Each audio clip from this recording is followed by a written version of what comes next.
Y'all ready to do some math? Not just any math. Are y'all ready to do some commission math? Let's figure out how much you're going to get paid. This is fun math, yes? And let me tell you something, y'all blow my mind. Y'all sit here and say, I can't do math. I hate math. Math sucks, da, da, da, da, da.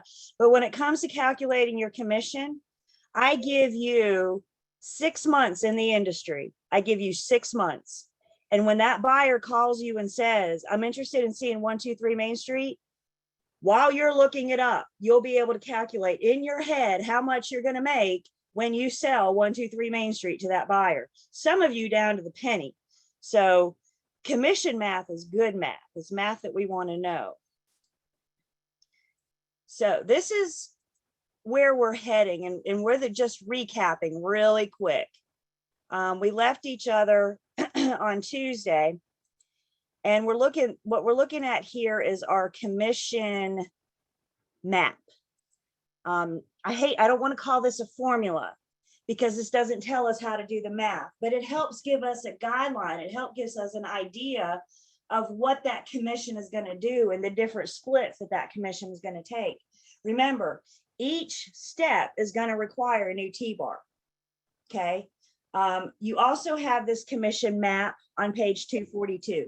So I think it's a good tool to help us see.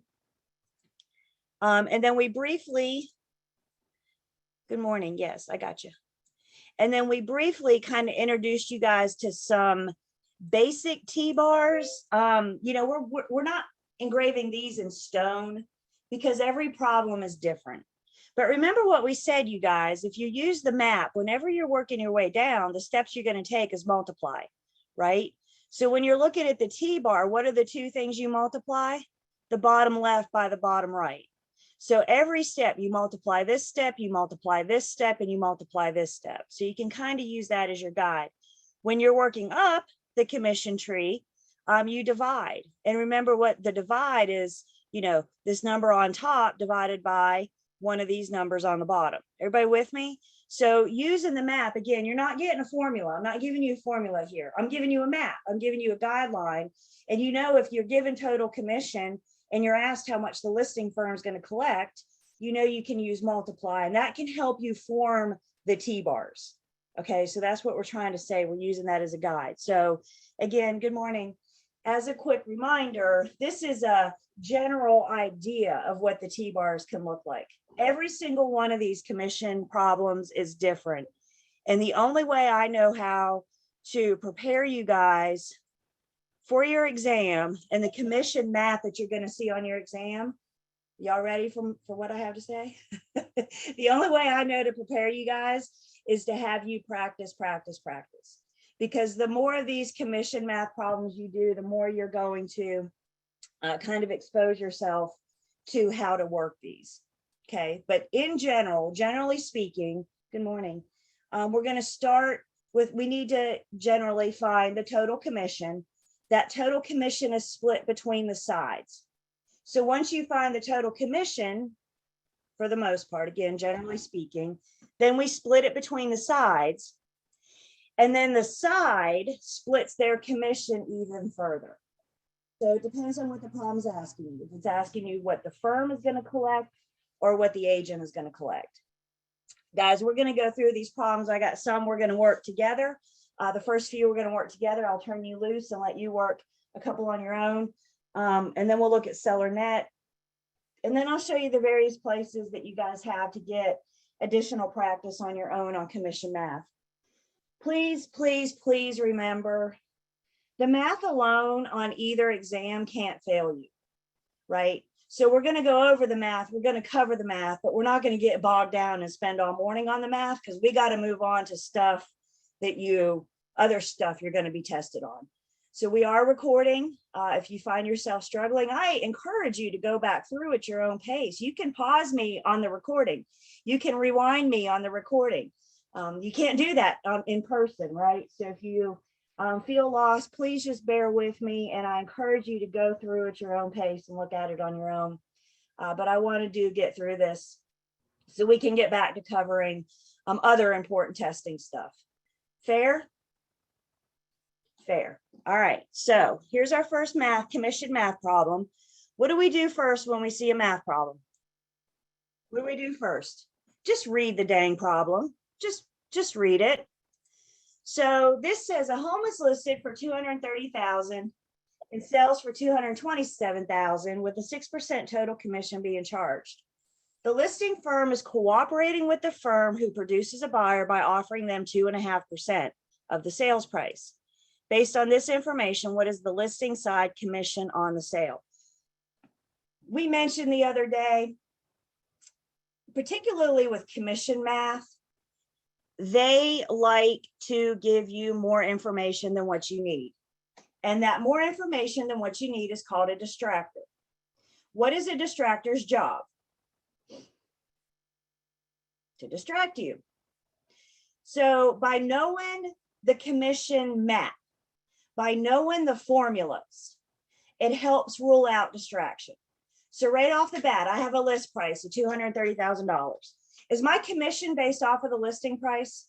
Is my commission based off on what I list the home for? No. So right off the bat, what do I have? I have a distractor. My commission is a percentage of the sales price. Everybody with me? So you see a whole bunch of numbers, but I know the formula. I know what I need. And I know the listing price doesn't matter.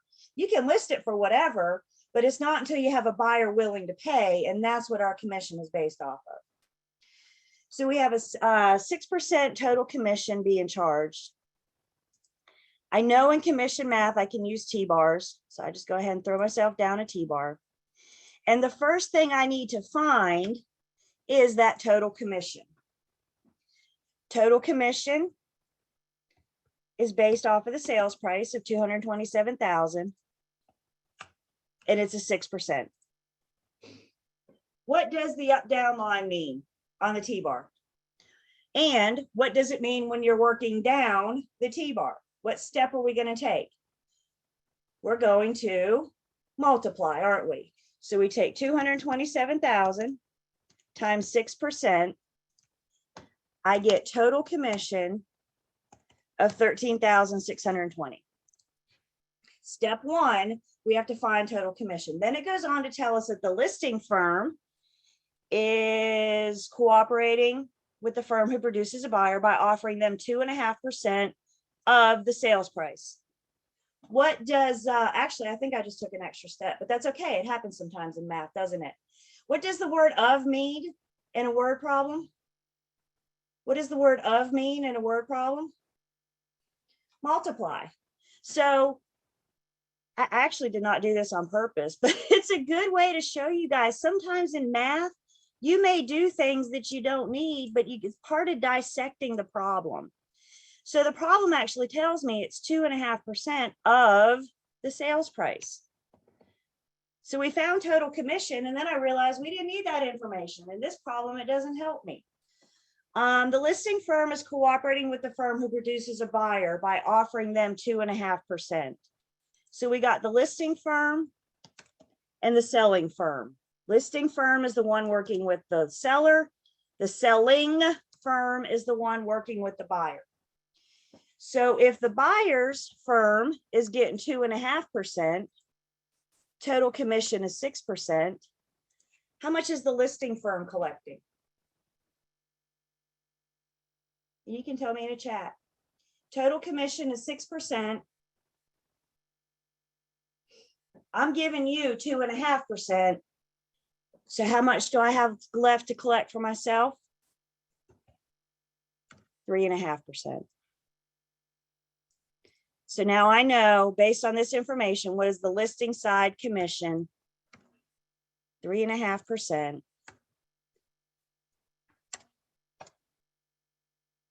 You take 227,000 times 3.5%, and you get a listing firm commission .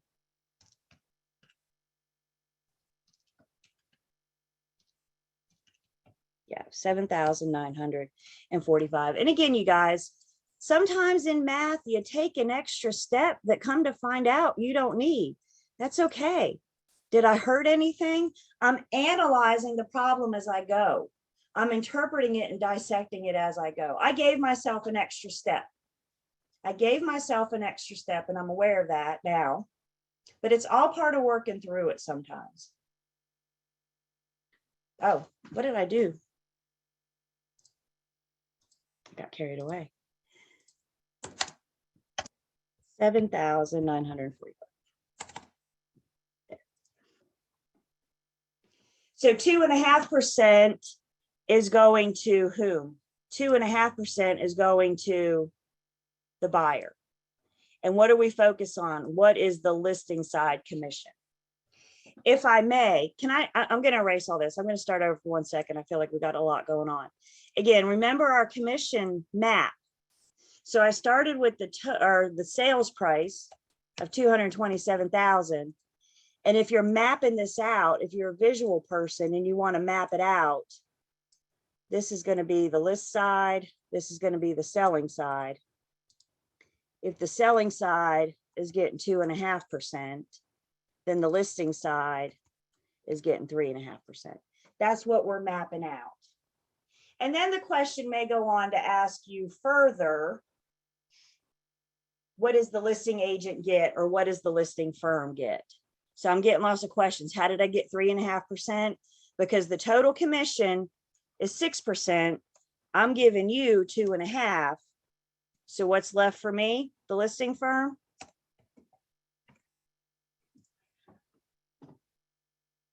Everybody see that? I'm giving you, the seller pays the listing firm shares their commission with whomever's bringing the buyer.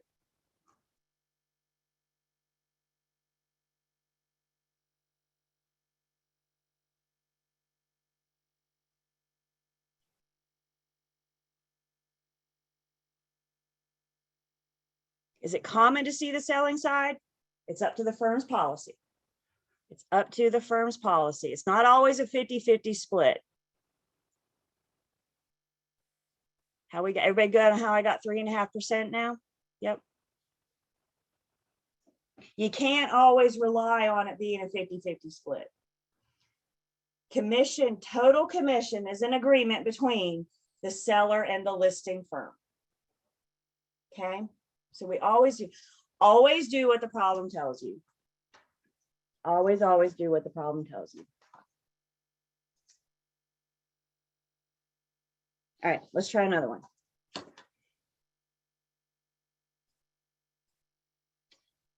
Elizabeth lists a property for sale, and her firm has a written policy of charging 7% on all transactions. The listing firm has agreed they will cooperate with the firm that brings the buyer by offering them 3% of the total sales price. Elizabeth's commission split is 70%. Based on this information, how much commission will Elizabeth earn if the property sells for $285,000? Why don't you guys just take a few minutes? If nothing else, map it out. If nothing else, map it out. With commission, start with mapping it out. See how that's going to be broken down.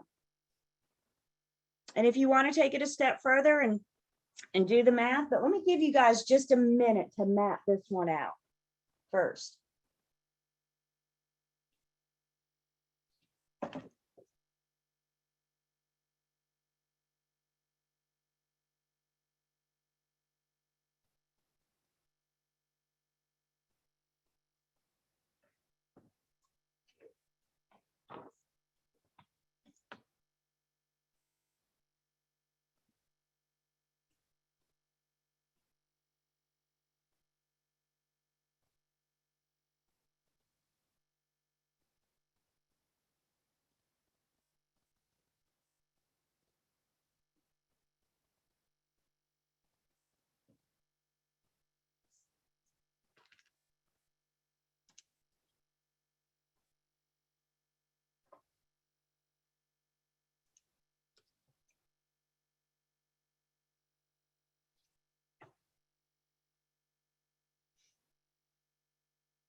Get your visual, map it out.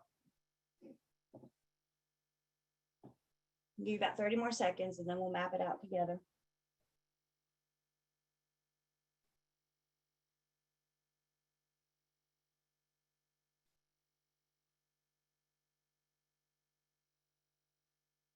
If you would like to message me the answer, of course. Private message.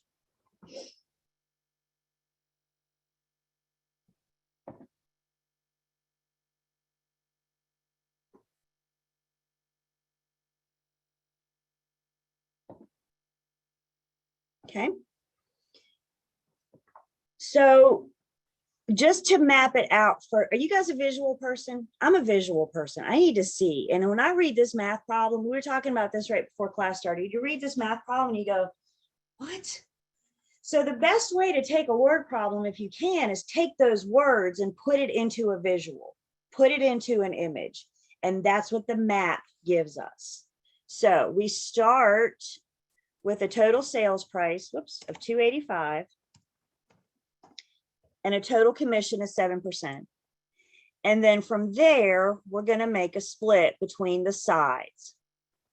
So we're going to take that, we're going to split between the listing side and the selling side.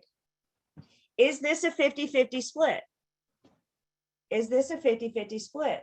No. The problem tells me that the selling side, the one working with the buyer, is going to get 3%. So if the selling side is getting 3%, how much is the listing side going to get? And you can show me on your hands. If the selling side is getting 3%, how much is the listing side going to get? That's right, 4%. Now, let me ask you guys this. In this particular problem, what's my focus? Who do I care about? I care about Elizabeth, and Elizabeth is the listing agent. So again, this problem may tell you how the buyer's agent is going to get paid, what their split is. If it were to tell you that, do you care about that? Do you care about the selling side? No. Who do you care about? In this problem, the only person you care about, the only thing you care about is figuring out how much Elizabeth is going to get. So if this problem gave you the selling side commission, that would be a distractor. Again, the map can help you see where your focus is. So first, we need to find how much the list side is going to get. And when I'm working down the commission map, what are the steps I take? I'm going to multiply, which means on my T-bar, I'm looking at the up-down line. So 285,000 times 4% gives me a total list side commission of $400. So let's talk about what that means for a second. After the property closes and it's all said and done, Elizabeth's going to go to the attorney's office and pick up a check. And that check is going to be made out to her firm. And the amount of that check made out to her firm is going to be $11,400. So she's going to go to the attorney's office. She's going to pick up her check. She's going to take that check to her firm. Her firm is going to deposit the check. And then they are going to pay her based on their agreed upon commission split. Everybody with me? So we go get your check. You take it to the firm. The firm then pays you. Of that $11,400, we're going to do another split. The firm collected $11,400. Then we're going to do a further split. If Elizabeth is getting 70%, how much is the firm going to retain for themselves? They're going to retain 30%. You see what we're doing? We first split the total commission, and then we split again the commission that the firm received. These are these multi-step problems. So now the problem ultimately cares about how much does Elizabeth get. Again, the steps I'm taking is to multiply. So I take 11,400. Elizabeth's getting 70%. How much is Elizabeth going to get paid? In this transaction, Elizabeth is going to get paid $7,980.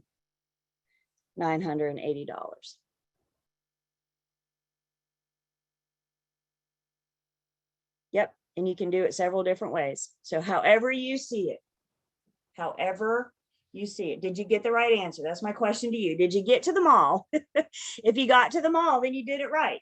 Guys, remember, I'm not going to ask to see your work. All you got to do on the test is show me A, B, C, or D. You just got to get to the mall. And again, I think the map helps. So when you do these commission math problems, practice, practice, practice. And when you do these commission math problems over the weekend, and even for your test, you get scratch paper for your test. I recommend mapping it out so you can see how that commission is going to flow. So you can see the various steps. If you're working down, the steps you take to multiply. If you're working up, the steps you take are to divide. Questions on this one? You shorted Elizabeth. Ooh, she's going to be mad at you.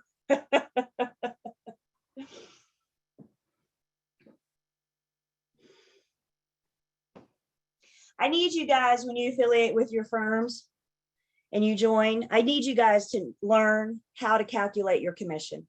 I don't care how you do it, but I need you to calculate it, because you guys will have admins that will, do the behind the scenes stuff and calculate your commission. But those admins are human and sometimes they make mistakes. Don't you want to verify behind them and make sure that your money is right? I sure as heck would want to think that you would want to. So once you affiliate with your firms, you'll figure out your split. Your firm will talk to you about what your split is, how you get paid, da da da da da. And then I think you guys should verify your commission. I say this as a former admin that used to calculate agents' commissions. And I would take my agents a worksheet and I would say, this is what I have you getting paid. Sign off on this saying you agree. Oh, Julie, it's fine. I trust you. Julie's human too. Julie makes mistakes. So please verify behind me and sign that you agree. 30% isn't really necessary. We were just showing how that split between so that 11,400 was split 70% to Elizabeth and then 30% to the firm. But the actual number that we wanted to use was that 70%, because that shows us Elizabeth's commission. So that's the number that we actually used in our T-bar. But we were just showing that split with the 30%.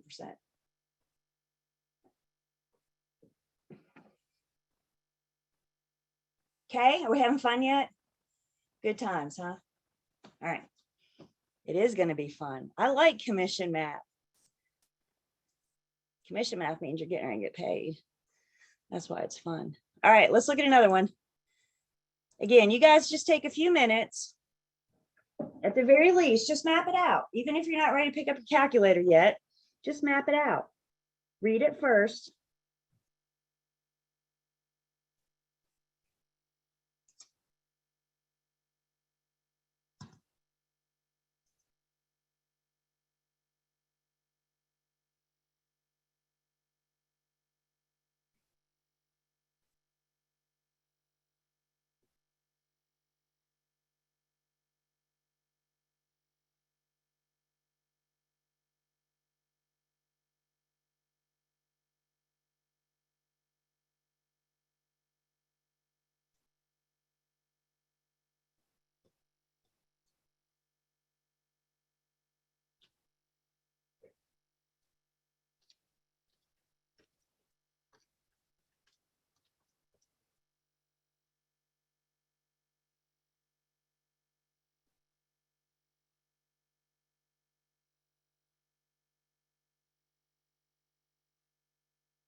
Morning.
you guys about 30 more seconds and we'll talk about it.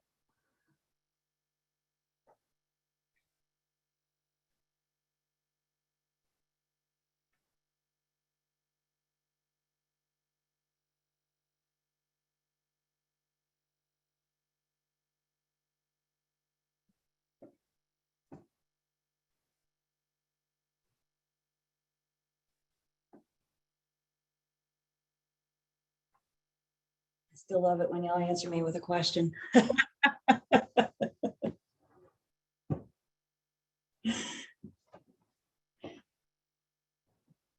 right, let's see what we got. Julie's Real Estate Shop is listing a property for sale with an agreement from the seller to pay 6% of the sales price.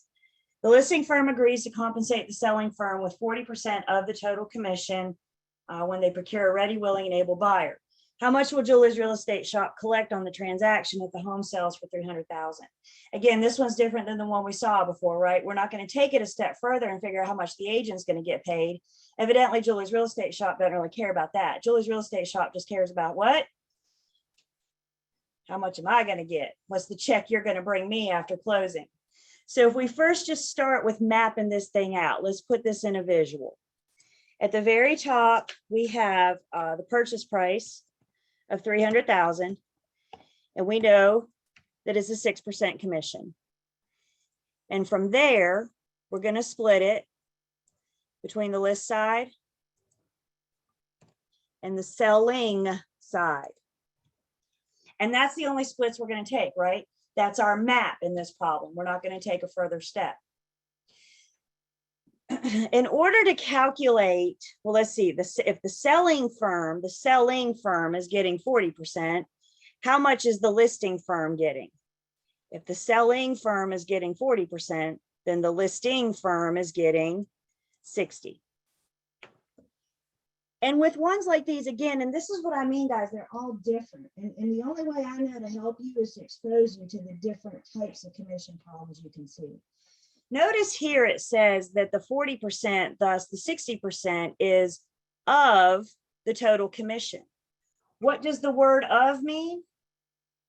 The word of means multiply. So don't I first have to find the total commission before I can do my 60-40 split? This is what we mean by they're all a little different. So if we first find total commission, I'm working down, so I know I'm multiplying. Total commission is 6% of the sales price. What we're solving for first is total commission. So 300,000 times 6% is 18,000.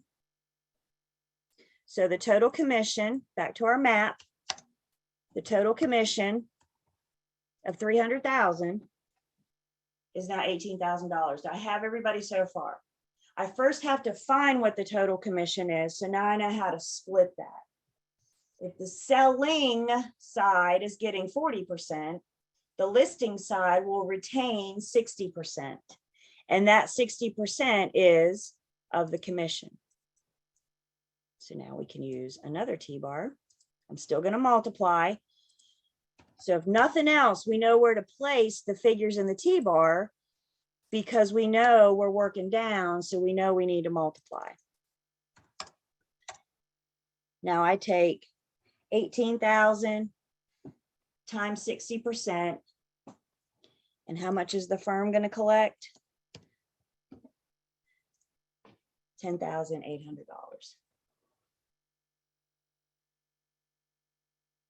Practice, practice, practice. I promise you guys, if you map it out and if you practice, the more of these you do, again, they're all different. I don't know another way to say that. They are all different. There is no, this is how you do a commission map, because, and that's why we give you plenty of practice to help expose that to you.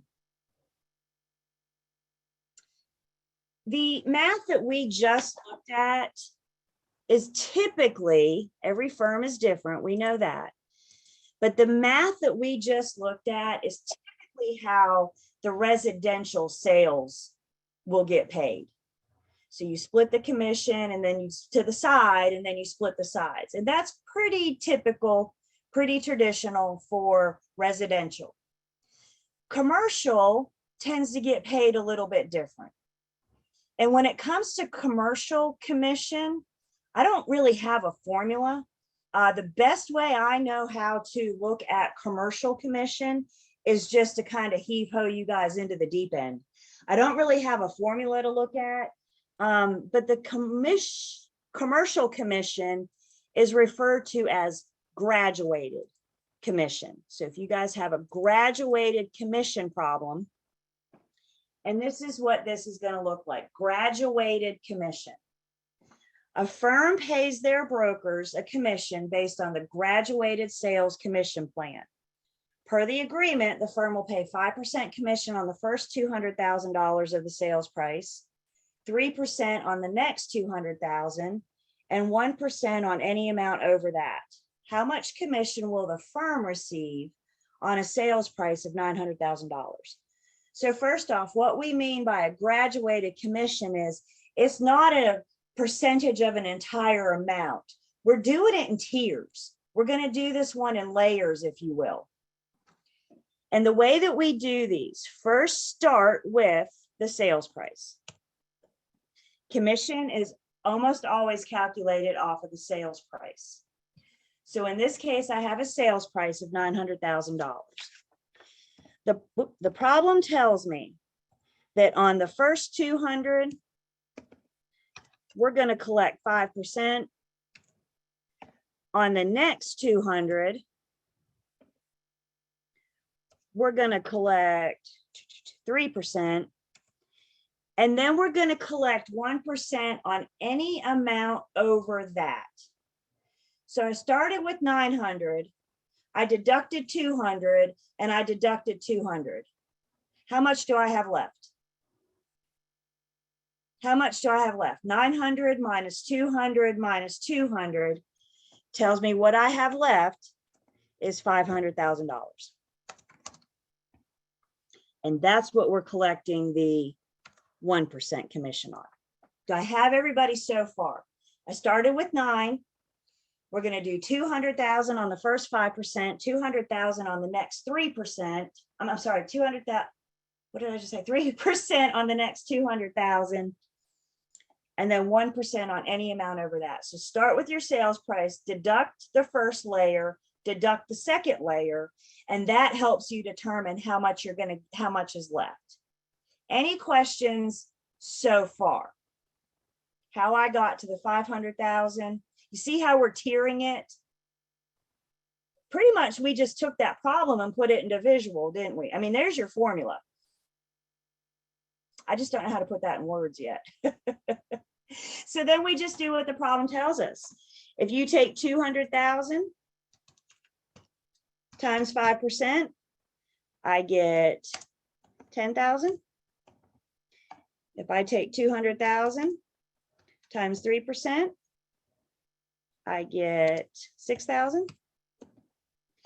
And if I take 500,000 times 1%, I get 5,000. Possible test material, yes. And then all I have to do is add it. I figured out the commission on the first 200. I figured out the commission on the second 200.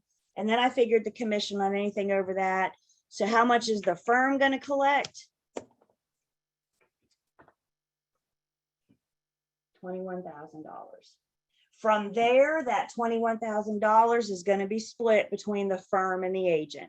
So that split, and the problem, this problem didn't continue. I understand that. But if it did say, you know, that the agent is paid X amount, then you would just take that 21,000 and split it. See, it's not awful. Math is not terrible. Y'all don't be hating on the math. There's worse things that could happen to you than have to pick up a calculator today, right?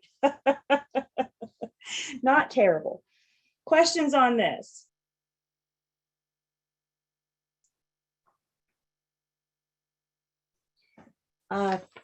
30,000, let's see.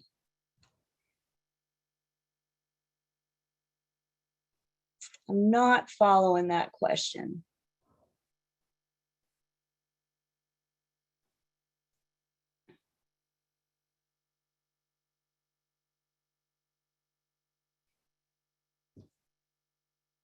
Yes, the answer is 21,000. How much is the firm going to receive when they sell it for 900,000? They will receive 21,000.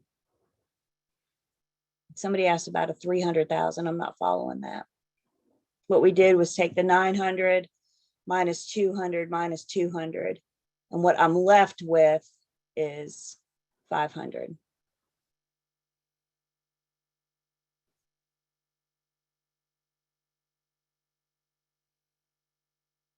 Seven, 9 minus 2.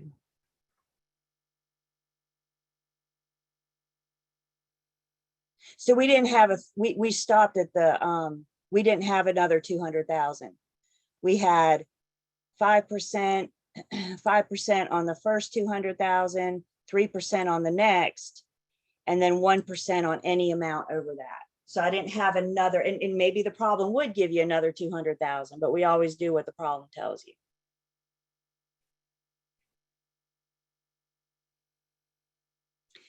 Commercial transactions are different, you guys. Does that look like a nice commission? Well, I'm sure it does. Commercial transactions typically a lot longer than residential. Residential, I can get you closed in 45 to 60 days. Commercial, it might be a year. So while that number does look good, you may be investing more time into it. Commercial's different. Anybody thinking about or considering commercial? Do you have any commercials in here? A couple of you. Okay. Again, I got plenty of practice for you on graduating and learn test pass. Do you have to specialize? Your license says you're welcome to brokerage any transaction as long as the property is located in the state of North Carolina. Your license allows you to do residential, commercial, property management, doesn't matter, as long as the property's in North Carolina.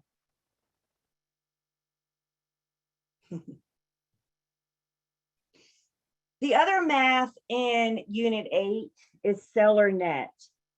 And seller net helps us look at all of our sellers' debits and credits. Seller net helps us figure out how much the seller is going to make. When I talk about seller net, what I'm referring to is when it's all said and done, the sellers paid all their liens, outstanding debts, commission, everything that they owe. Whatever's left is what goes to the seller. Do you guys think it's common for a seller to look at you in a listing appointment and ask you, if we sell my house for this much, how much am I going to make? Do you think that's a common question for the seller to ask you? Absolutely. That's what it's in it for them, right? So we need to be able to help them figure it. But let me ask you guys this another way. Do you think it's common for a seller to say, I need to make X amount? What do I have to sell my house for in order to be able to make?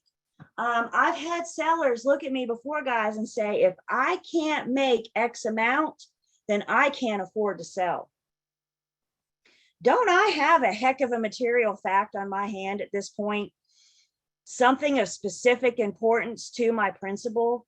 If it is that important to my principal that they make X amount, then that's a material fact. I have a duty to make sure that I can sell their house to put that amount in their pocket. I had a seller once, the man about drove me nuts. His answer to everything was, I don't care as long as I make X amount. What do you want to list your house for? I don't care as long as I made X amount. Are you willing to leave the refrigerator? I don't care as long as I make X amount. I'm like, dude, I'm going to need an answer from you. But was him getting X amount very important? Did I hear what he was saying loud and clear? I should have. And I'm not going to lie, with him, I over exaggerated his numbers. I overestimated his numbers because it was that important that he got X amount. And he was very upfront and very clear about that from day one until the day we closed the transaction. The man literally didn't care as long as he made X amount. That's sellers. That's people. So I had a duty to make sure that I could sell his house for that. And that's what we care about with seller net. Let's see, I've gotten a couple questions, so let me go back. I'll answer that on break. If the buyer, that's a great question. If the buyer hired me for that transaction, so if I was a single dual agent and I brought the buyer to the transaction, would that something that I disclosed to my buyer? No, because that's something confidential about my seller. How much is he willing to sell his house for? How much is he willing to let it go? And that's a great question. Thank you. That would be one of those confidential things about the person that even as a dual agent, I would still need to keep to myself. Remember, the only thing financial that I disclose is that their inability to complete the transaction. That's right, unless he gave me permission, which no seller is going to give me permission to share that. So let's look at our T-bar for seller net. Let's talk about seller net, and then it looks like we'll take a break, and then we'll come back and do some seller net math, and then we're getting ready to wrap up Unit 8. So first off, here's our T-bar for seller net. Sales price goes on the bottom left, seller's rate. I'm going to talk about the seller's rate in just a second, rate or percent in just a second. The number that goes on top is all of the seller's debits, all of their debits except commission. Now hang tight, I'll get you paid in just a second. Every single one of their debits, and we're getting ready to talk about what the seller's debits are. Every single one of their debits except commission goes on top, plus what they want to net. When it's all said and done, the attorney's going to cut a check to the seller, and it's going to be for the amount of whatever, and that whatever is the seller's net. How much are we going to put in your pocket when this thing closes? That's what we mean by seller net. Is everybody good with that? You're going to walk away with a check when you sell your house, and the check made out to you is the seller's net. Y'all, please make sure you write down the except commission. The number on top is all the seller's debits except commission plus their net. We're going to talk about what the seller's debits are. Bottom left is the sales price. Seller's net is also calculated of the sales price.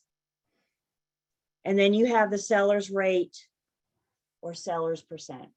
Everybody have this T-bar jotted down? You'll need it when we come back from break. Everybody have it? Except commission. Did y'all get that too? That tends to be the problem topic. Like I said, don't worry, I'll get you paid. Never fear. It just doesn't go up there. So let's talk about the seller's debits. What are things that are considered seller's debits? Now we're going to get a little bit further into this in Unit 21. But I always say, if you can remember your alphabet, you can remember the seller's debits.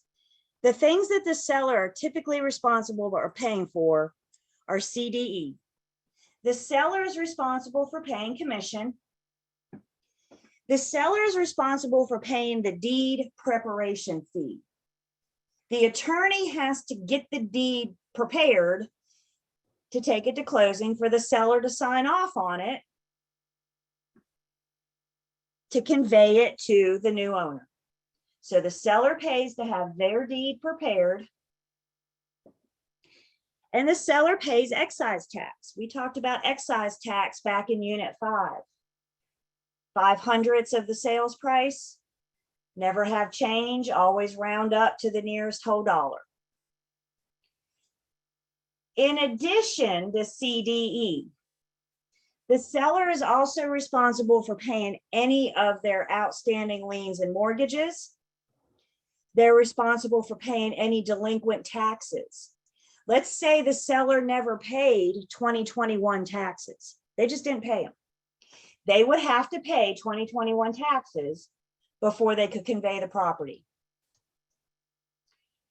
Any money that the seller owes the buyer would be a prorated. This year's taxes, 2022 taxes, are going to be prorated. If the seller owes the buyer, that's going to be a debit.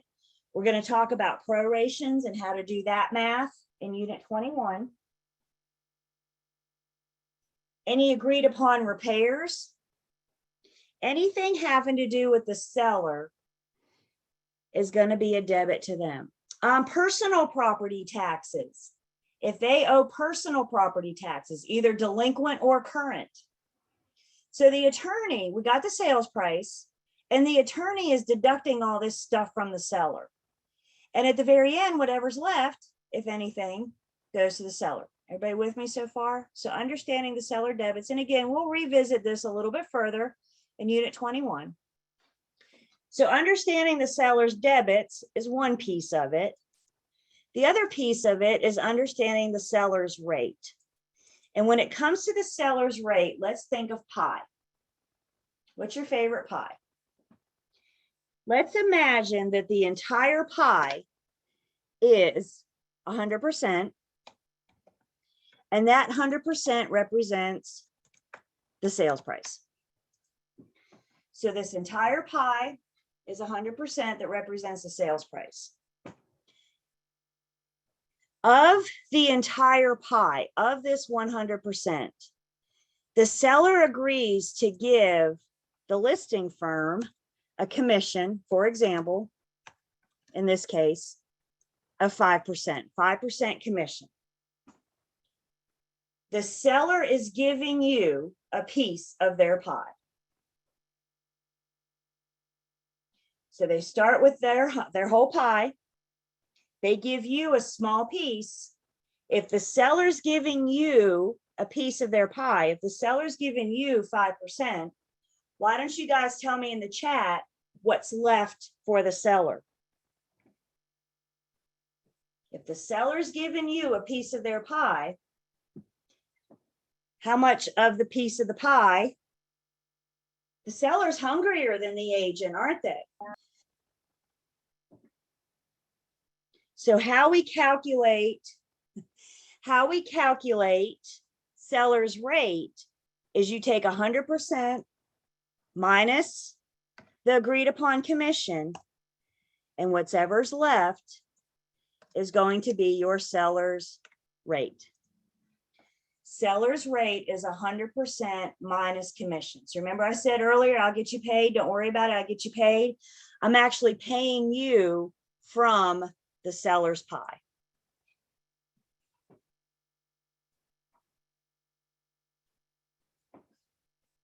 So 100% of the pie minus the agreed upon commission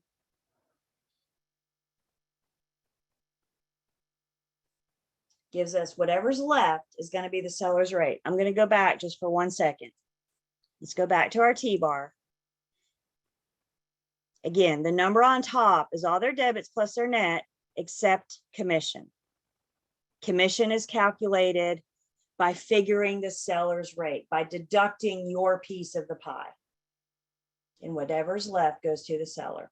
Questions so far?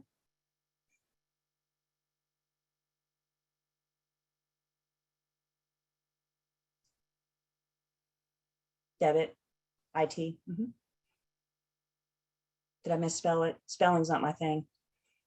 I do math, I don't spell. Grammar. Battles in my house growing up over spelling. My mom used to say, you got to learn how to spell. You're not going to be able to carry a dictionary around with you everywhere you go. Ha! Teach her. Thank you, Google. Questions on how we get the number on top, questions on how we get the seller rate. Do I have everybody so far? All right. Let's go ahead.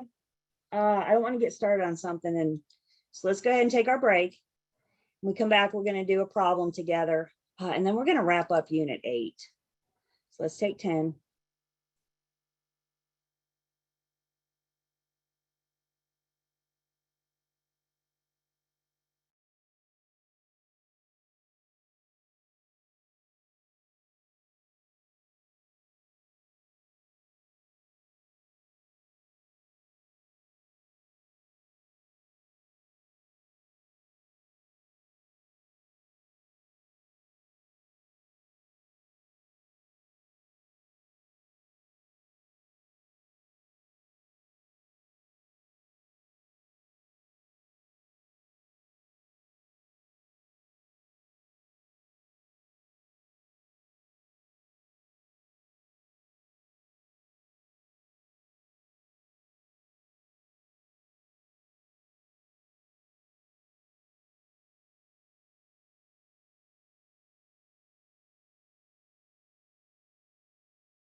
All right, welcome back.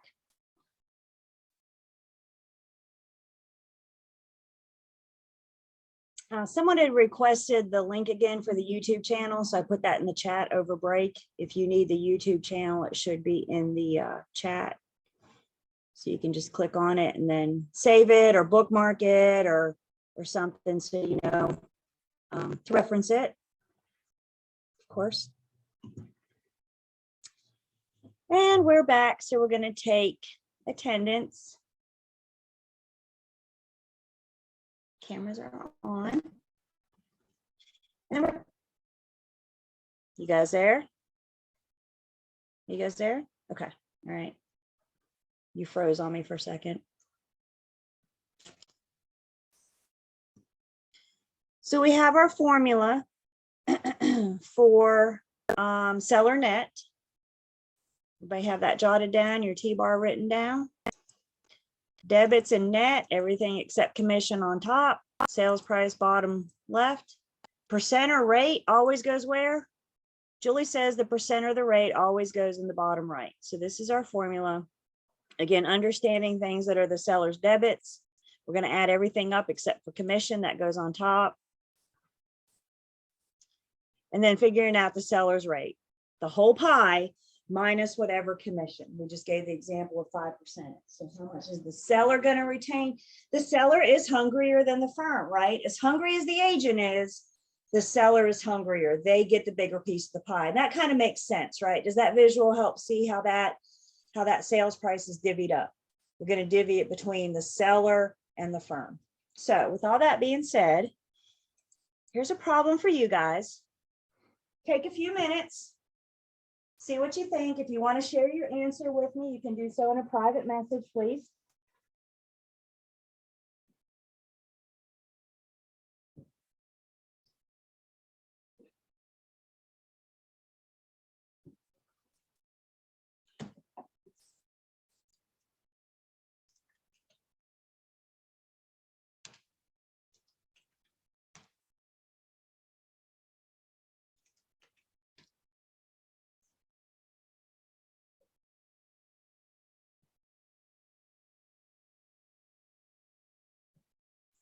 And if you're just coming back, please tell me in the chat. We're doing the problem and we have started back up. So thank you.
We've got 30 more seconds and then we'll talk about this one.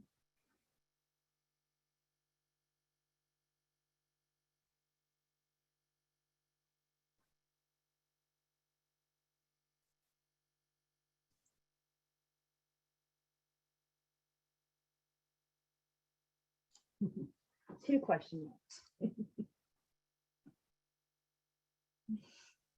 Another question mark. I'm getting ready to ban question marks from the chat.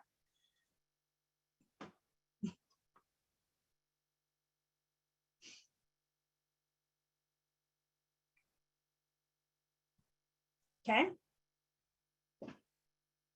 First thing we're going to do is read it. Just read it. Y'all put your pencil down, sit on your hands if you have to, but just read the problem. Property owner wishes to net $56,500 from the sale of her small building. She must pay off her existing mortgage of $115,000 and $12,500 in outstanding liens. The sellers agreed to pay the listing firm a 7% commission. What is the minimum price this property must sell in order for her to net $56,500? When this is all said and done, what does the seller want to walk away with? What do they want to walk away with? They want to walk away with a check made out to seller for $56,500. That's what she's telling you. I need to make this much. Do I have everybody so far? Seller net. Their proceeds after everything else is paid. So we got the number. Well, first off, we got our T-bar. And the problem is asking me for the minimum price. So we can identify our X first. Knowing our X is our sales price. And let's look first at the number on top. The number on top is their debits plus their net, everything but commission. So we know they need to net $56,500, plus they have a debit. They got to pay off their mortgage of $115,000, plus they have outstanding liens of $12,500. So we need to add all this up. We need that number on top. That number on top is all of the seller's debits except commission and their net. So when I add it up, her net plus her mortgage plus her outstanding liens, we get the number on top of $184,000. Do I have everybody so far? Everybody good on how I got $184,000? Added up her net and all of her debits except commission. Thank you. So we got the formula in there too. Thank you. Then to figure out the seller rate, we need to think about pi. If the pi represents 100% and the seller is giving you a piece of their pie, in this case, a 7% piece of their pie, what is the seller's rate going to be? How much is the seller going to keep for themselves? Of the whole pie, how much is the seller going to keep for themselves?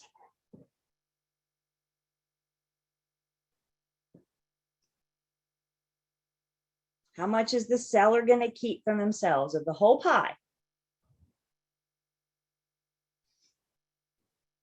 I knew what you meant.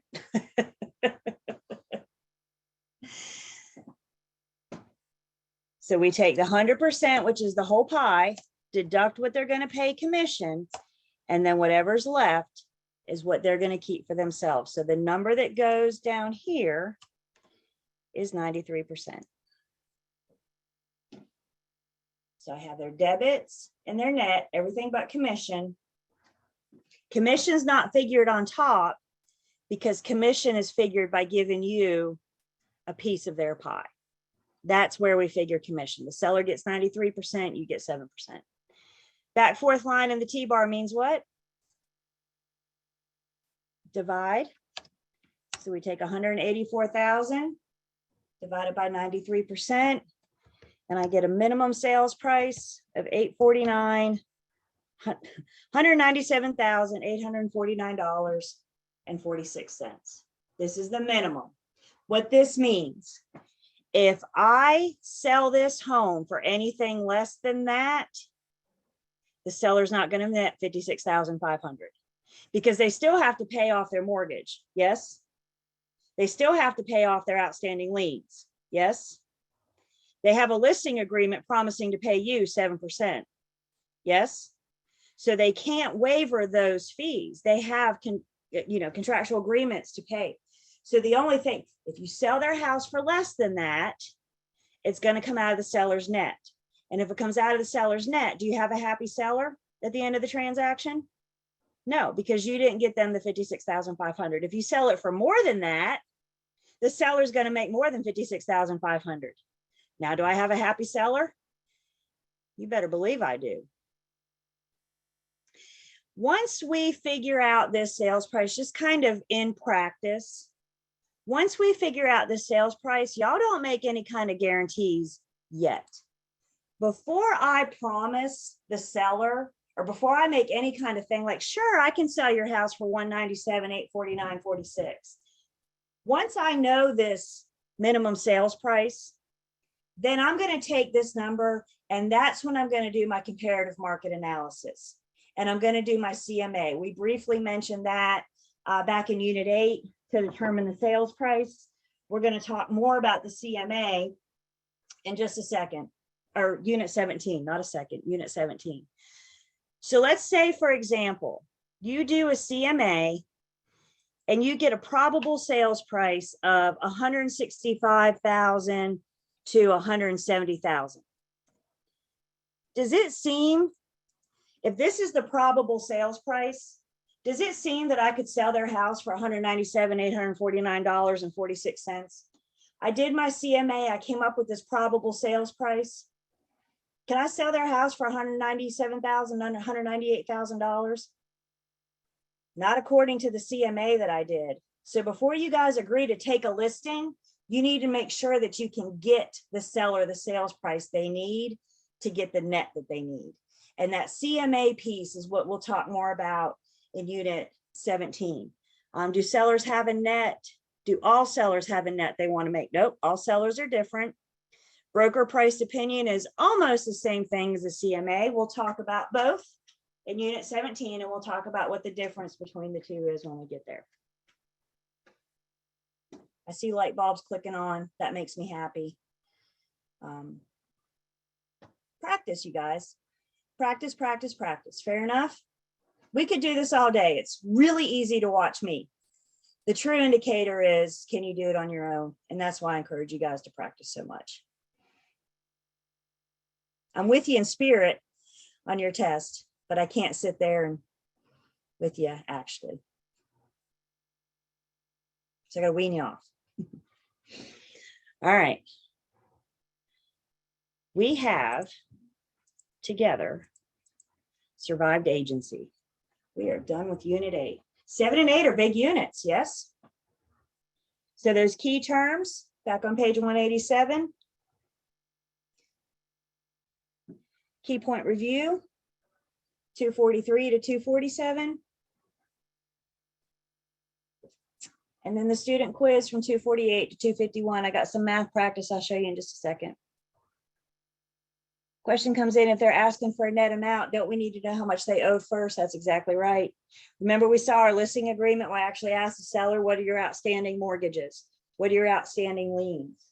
We have to have these conversations with the seller. What do you owe on the house? Because that all calculates into figuring their net. All based off of the sales price. Again, some sellers just say, I got to sell. I don't have a choice. I have to sell. Some sellers say, if you can't put X amount in my pocket, I can't afford to sell. Everybody's got a different situation. Every single transaction is different.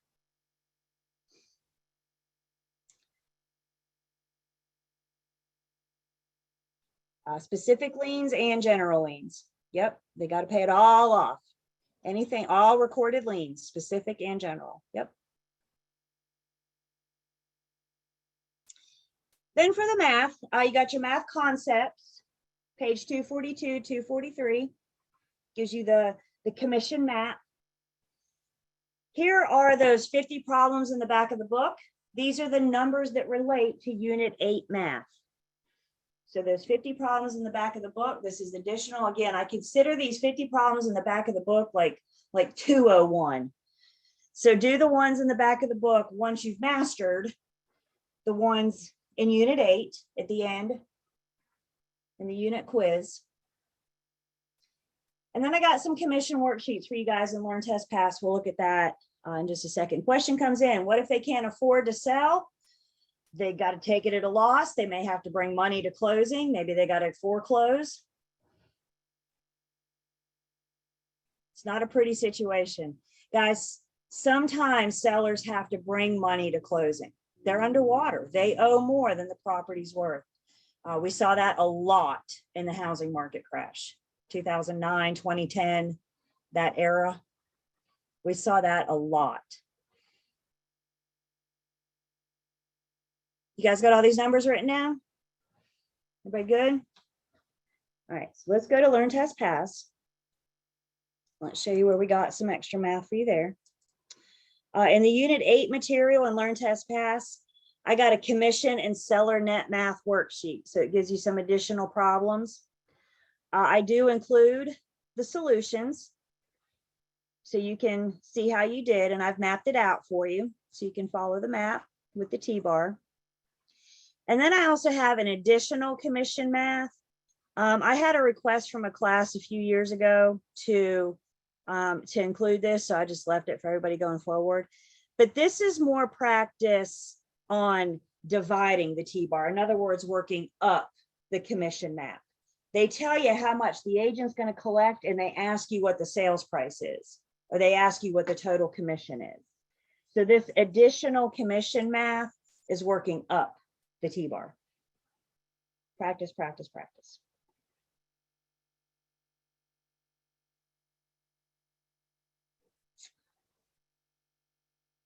Questions?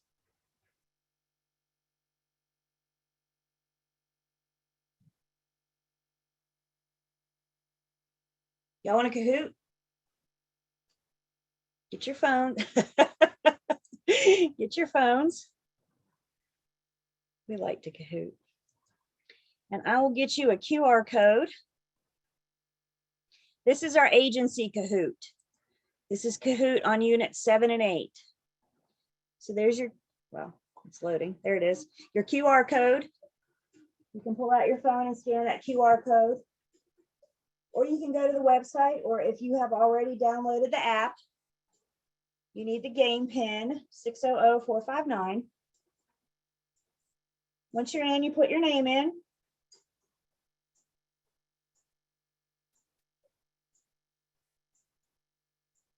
That QR code is nice. QR code is new, like this year. They just rolled that out the first of the year. Definitely saves time in class. Now we don't have to go to the website every time. I like the QR code. Thank you, Kahoot.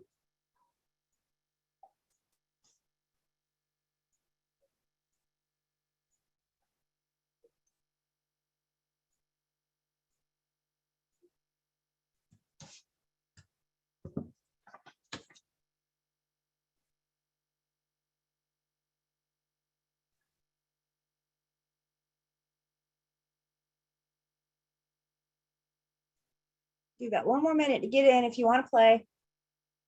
If you don't want to play on your phone, then at least please play on your mind. Good way for you to kind of gauge yourself, see how you're doing.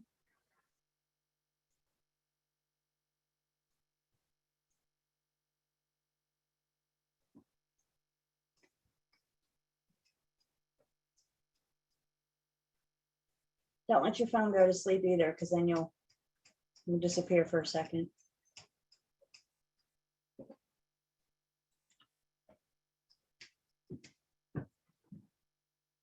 Okay, everybody in that wants to play? Everybody ready, Kahoot? This is Unit 7 and 8. This is our agency Kahoot. Let's see how we do. 7 and 8, agency. Question number 1. A broker is permitted to represent both the seller and the buyer in the same transaction when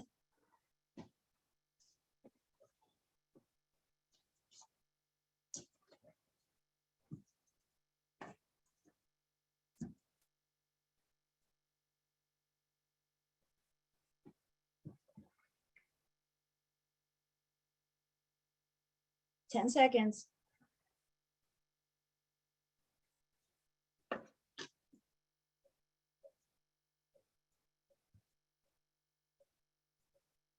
Brokers, look at you guys. A broker is permitted to represent both the seller and the buyer in the same transaction when we have informed written consent by both parties. It's not up to the firm or the agent if we want to do dual agency, is it? We have to have informed written consent of both parties. This does my heart good. Any questions on this one? If the agent is a sub-agent, then I don't have two clients. So remember, if you're a seller sub-agent, you're working with a buyer customer. And how many clients do I need to do dual? I need 2 clients. If you're a sub-agent, you're working with a customer. So see, this will be fun. Who answered it the fastest? Sydney got out the gate, followed by Mitch M, Brian, a little cowboy hat, Liv, and Jerron. Question number 2. Which of the following is not a material fact?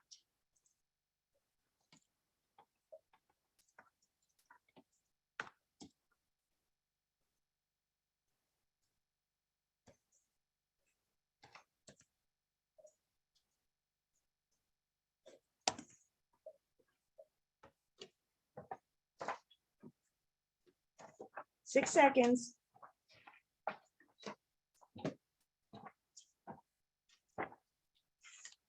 Which of the following is not a material fact? Polybutylene pipes that have not leaked yet. Remember, polybutylene pipes are only material fact once they leak. So let's go look at page 143 together. Let's hold your place in the book. Let's go look at page 143. If polybutylene pipes have never leaked, they're not a material fact yet. They only become a material fact. And where we got that, page 143, we have our specifics material facts, facts about the property, facts relating to the property. And then under that, you have some issues that are always going to be declared a material fact. And that includes polybutylene pipes once they've leaked, whether they've been fixed or not. Intermittent widening of the road in front of the property, that is a material fact relating directly to the property. Questions on this one?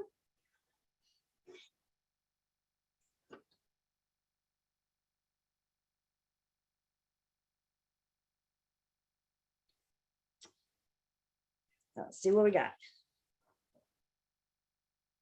Didn't shift my, oh, Marie crept up. So Sydney still came out first. Marie, Mitch M, Liv, and Kim. Question number 3. Which of the following is true?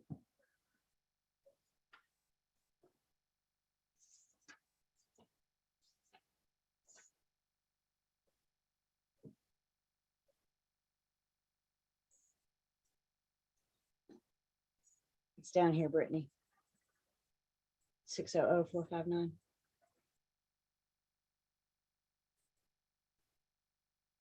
Five seconds.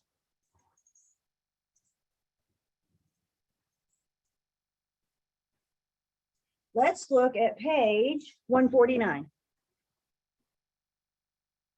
We got a universal agent, which has full power. Remember, the universal agent is the unicorn in a real estate transaction. You're never going to give full power of attorney, medical, financial, everything to Coldwell Banker. Everybody with me? That's the relationship between the person as with the firm.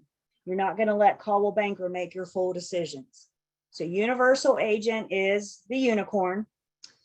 Then we have the general agent with some power.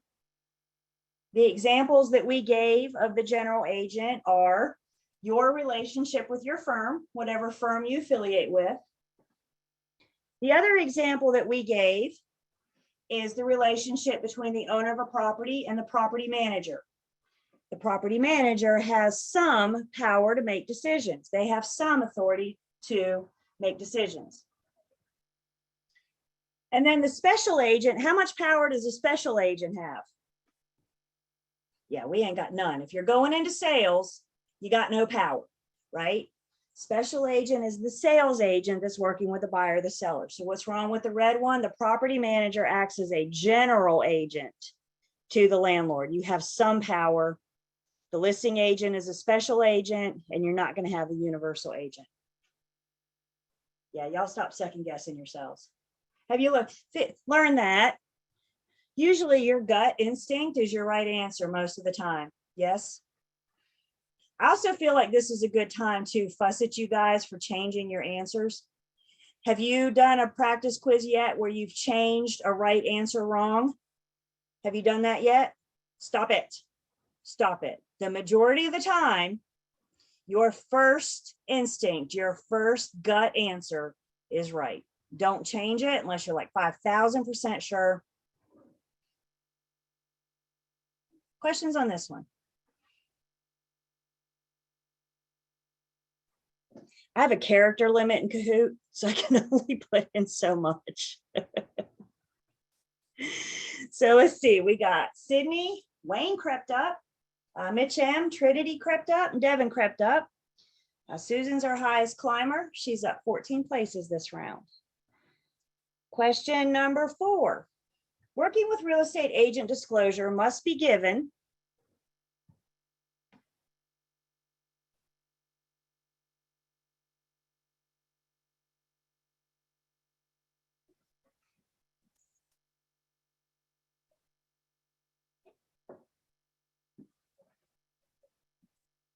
Ten seconds.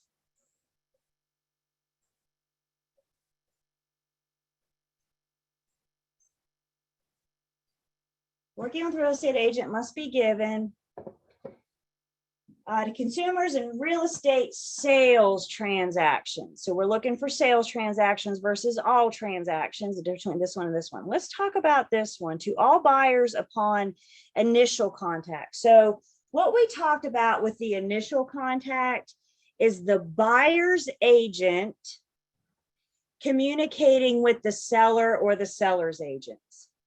That's when we disclose our status of working with the buyer. I've already been hired by the buyer. I am a buyer's agent. And I have to disclose my status of being a buyer's agent at initial contact, not to all buyers upon initial. We would do first substantial contact. I mean, we don't have to Kahoot if you guys don't want to. I only want to do it if it benefits you guys. If it doesn't benefit, I'm serious. If it doesn't benefit you, then it doesn't make sense to do it. Okay. Questions on this one?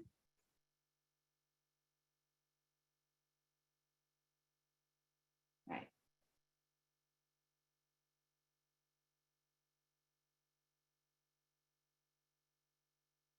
Okay. So let's see what we got. Sydney's staying on top. She's the one to beat this time. Devin and Haley clept up. Tika clept up. And Wayne is up. Kendra B is our highest climber, up 13 places this time. Question number 5. A listing agreement may be terminated for any of the following reasons, except.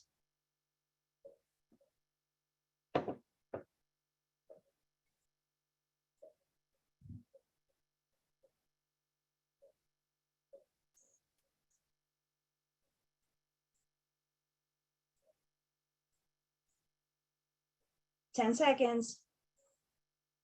Yeah, you can't change your answer in Kahoot, can you?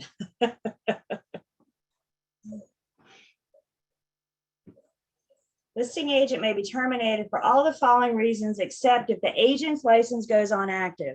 Why? If the individual agent loses their license, who's the relationship that the seller has? It's with who? It's with the firm. So if the individual agent license goes inactive, the show goes on.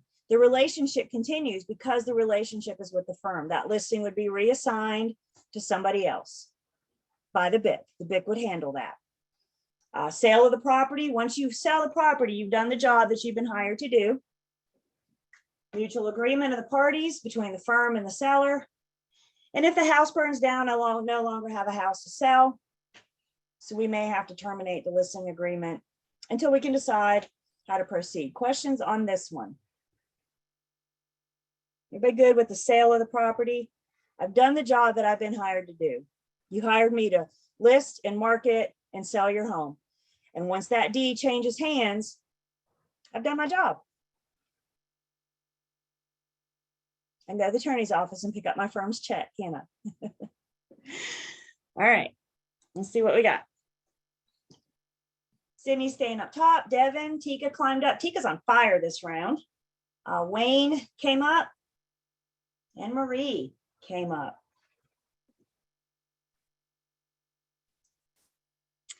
Question number 6, the provision in a listing agreement that may obligate the seller to pay the commission after the expiration date is.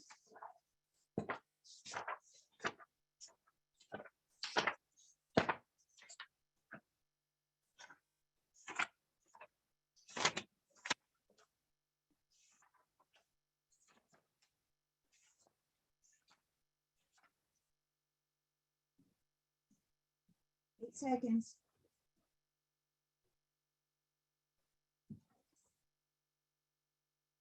Provision in the listing agreement that may obligate the seller to pay the commission. Good job, guys. Is the compensation clause, also known as protection agreement, or protection period, excuse me, also known as the override clause, page 218. I actually have, no, not good job. I'm just now looking at it, aren't I? The answer I'm looking for is the override clause, also known as the extender clause, also known as the protection period. Please turn with me to page 218.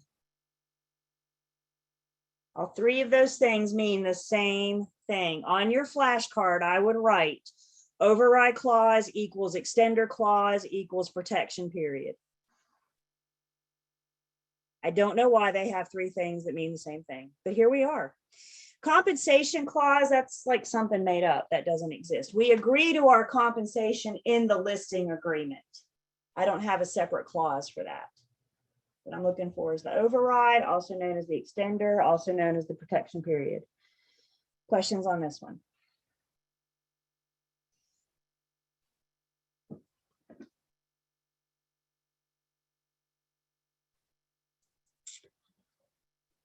Sydney's on fire this round, staying on top. Wayne crept up, Mitch M crept up, Devin and Tika are staying on the board.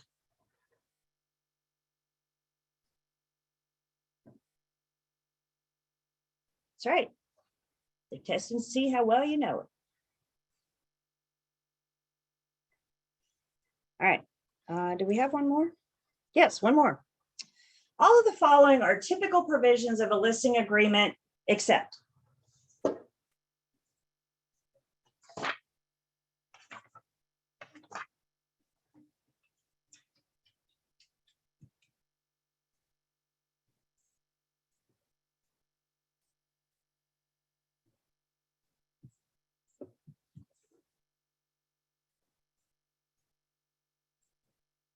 Six seconds.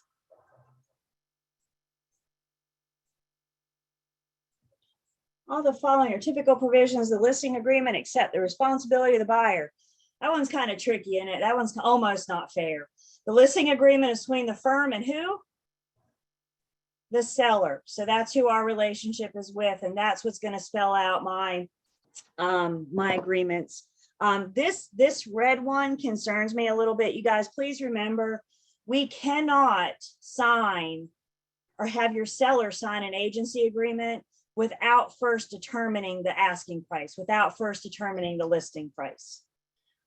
This one concerns me a little bit too. Your listing agreement is an employment contract. If you're being hired to do a job, don't you expect to get paid when you do your job? Everybody please shake your head yes.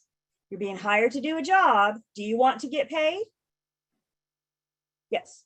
How do you get paid? You agree to commission, you agree to compensation in that listing agreement, in your employment contract. Questions on this one?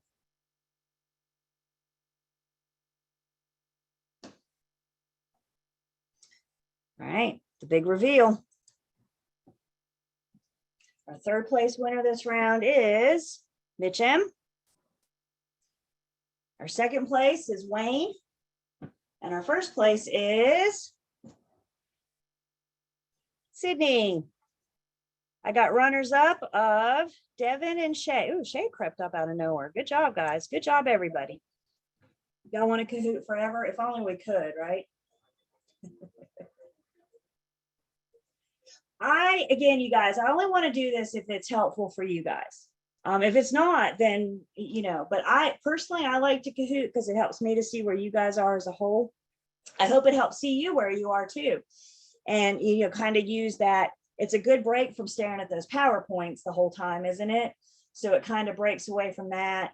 But hopefully it allows you, exposes yourself to, I understand some very basics, but it's all the building blocks. It all starts with the basics to build up to the material that you need. See, that's right. So you can use that information to help you know where, if you get one wrong, and same thing when you guys are doing practice tests in your book and Learn, Test, Pass. Why did you get it wrong? Look, of course, look up the right answer, but I also think it's important that you guys look at why you answered the way that you did. Is there one word that tripped you up? Did you read it too fast? So when you take these quizzes, it's not just a matter of blowing through them as fast as you possibly can. We're trying to learn from them as well. And I think quizzes are a great way to prepare you guys for your exams because, one, that's what your exam is. If you guys have been working as we go, part of it is interpreting these dang test questions, isn't it? Part of it is interpreting and knowing how to read them and dissecting them. And that's why I hope you guys are getting that good practice to prepare you for, we'll call it the big show at the end of the month, and then eventually your state exam. Okay. We are done with agency for now. We will revisit agency when we get to license law and commission rule. So we're not done with it forever, but we are done with it for now, putting it behind us. Even though we are moving on from agency, I need you guys to keep going back and reviewing agency. Please don't put it down until the end of the month. I need you to go back and keep reviewing it. Incorporate that into your study time. So now we're going to move on to Unit 9. Unit 9 is basic contract law. Let's understand going into Unit 9 that we are in real estate school and we're not in law school. That's why it says basic contract law. We're not going to get involved. We're not going to get in depth. We're not in law school. I'm not training you guys to be lawyers. However, because we deal with contracts every day, we need to have a very basic understanding of how they work. A big part of Unit 9 is the words, the key terms on page 253. A big part of Unit 9 is just knowing what the words mean, and that's what we're going through. So Unit 9 is basic contract law, and then in Unit 10, we're going to get specifically into our sales contract. So we're building up to our offer to purchase and contract. But before we can do that, we need to get a basic understanding about how contracts work. So we're going to discuss basic contract law. We're going to talk about some essential elements of a valid contract, and then just go over some general contract concepts. And the first place we're going to start, and the best place I know where to start, is on page 254. We need to first define what the heck a contract is. Again, this is on page 254, word for word, if you don't want to write this down. A contract is a legally enforceable promise or set of promises between legally competent parties supported by legal consideration to do or refrain from doing a legal act that must be performed and for which the law provides a remedy if a breach of promise occurs. When we read this definition, do we see a common theme?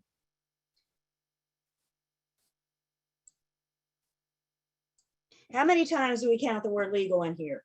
A contract is a legally binding contract. Once the parties enter into a contract, they are bound to perform or not to perform.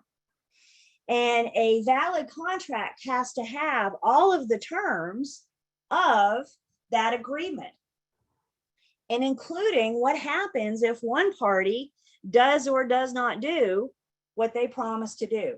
It all has to be spelled out in the contract. So a contract is a legally binding agreement. Contracts are voluntary, which means you can't force somebody to enter into a contract. We're actually going to talk about what happens if somebody does feel that they were forced into the contract. We will talk about that. It's an agreement and a promise between two parties. Not just any parties, but legally competent parties. Both parties must need to be in their sound, sober, not mind. They need to be mentally capable to agree to enter into this legally binding contract. Contracts are supported by some sort of legal consideration. There are no free promises. Have you guys ever heard that expression? There's no such thing as a free lunch. You can't make a legally binding promise without any form of consideration. Typically, consideration, we're referring to money, but consideration in a basic contract law can be anything of value. Money is pretty valuable, yes? So that is a very common form of consideration, but anything of value. Is free rent in exchange for something? Is free rent something of value? Yeah. Is a full tank of gas in exchange for something of value? Today it is, right? So anything and this is really important because I feel like this legal consideration is the problem topic. We have to have something of value. Money is money, right? And then a legally binding contract has to be for a legal act. Doesn't this make sense? That you can't have a legally binding contract for an illegal purpose. If my drug dealer shorted me on my stash this week, could I take them to court? You guys with me? It's got to be for a legal purpose. You can't, I really don't have a drug dealer, y'all, but you can't have a legally binding contract for an illegal purpose. We got to have for a legal act. So let's talk about some words. Express versus implied. We've talked about this numerous of times already. You know a guy. So an express agreement versus an implied agreement. In an express agreement, the terms are clearly stated. Maybe they're in writing, maybe they're oral. What we care about with an express agreement is that the terms are clearly stated. And applied is demonstrated by our actions. We talked about express and implied when we talked about agency. Remember, all of our agency agreements are express. We cannot have an implied agency agreement. I just can't start acting like your agent without explaining to you what that means. And that's the difference in express and implied. Question comes in, how can an oral contract be enforced? It cannot. And that's why we're going to learn in just a minute, they eventually need to be in writing. I'm not creating a contract, I am creating a contract. But what we need to understand about express is that the terms are stated. And you're absolutely right. You take an oral contract to a judge, and the judge is going to say, get out, you got nothing but a handshake. So express versus implied. Contracts are either unilateral or bilateral. In contract verbiage, lateral means side. So a unilateral contract, one party promises to perform. And a bilateral contract, two parties promise to perform. Most of everything that we do in real estate is a bilateral contract. Our agency agreements are a bilateral contract. The offer to purchase is a bilateral contract between the buyer and the seller. We do have a unilateral contract in real estate that we will look at the end of Unit 10. So we'll revisit this term unilateral. Everything else is bilateral. Lease is bilateral. Two parties have promised to perform, the landlord and the tenant. Yep. The only unilateral we have, again, is at the end of Unit 10, so we'll get there. Contracts can be executed or executory. An executed contract means all the parties have fulfilled their promises. It's done. We did what we promised each other we would do. I promised to buy your house. You promised to sell me yours. Once that's done, we have executed our contract. Executory is a contract still in motion.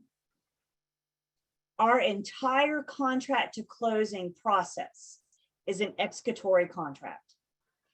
Contract to closing process is discussed in Unit 21. So we will get there. You guys have learned by now that real estate is one of those things where sometimes we have multiple words that mean the same thing. Sometimes a word can mean different things. So with basic contract law, an executed contract could mean that the parties have fully performed. It could also mean that the contract has been signed. Once it goes from being an offer to a contract, which we will talk about, that contract is now executed, not because it's complete, but because it has been signed.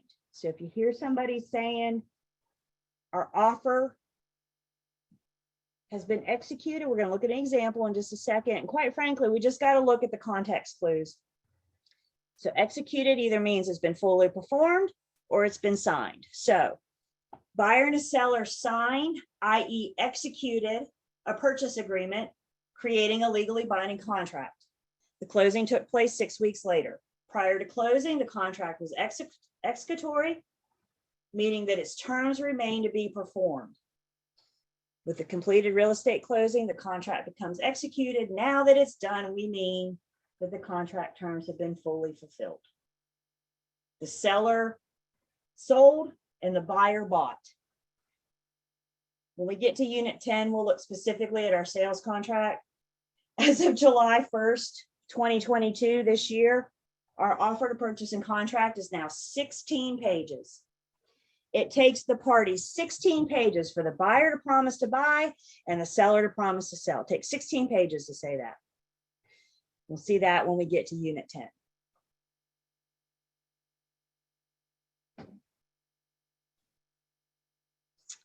So we need to talk next about the validity of the contract. And I want you guys, again, just take a few minutes and write this down. You don't have to write down word for word. Valid contract, a void contract, enforceable, voidable, unenforceable, and no contract. And if you will, as you're writing this down, pay particular attention to the lines. The lines do mean something. And once you guys have, again, you got, we're recording and you got my PowerPoints, but once you have the basics written down, we'll talk about what those lines mean.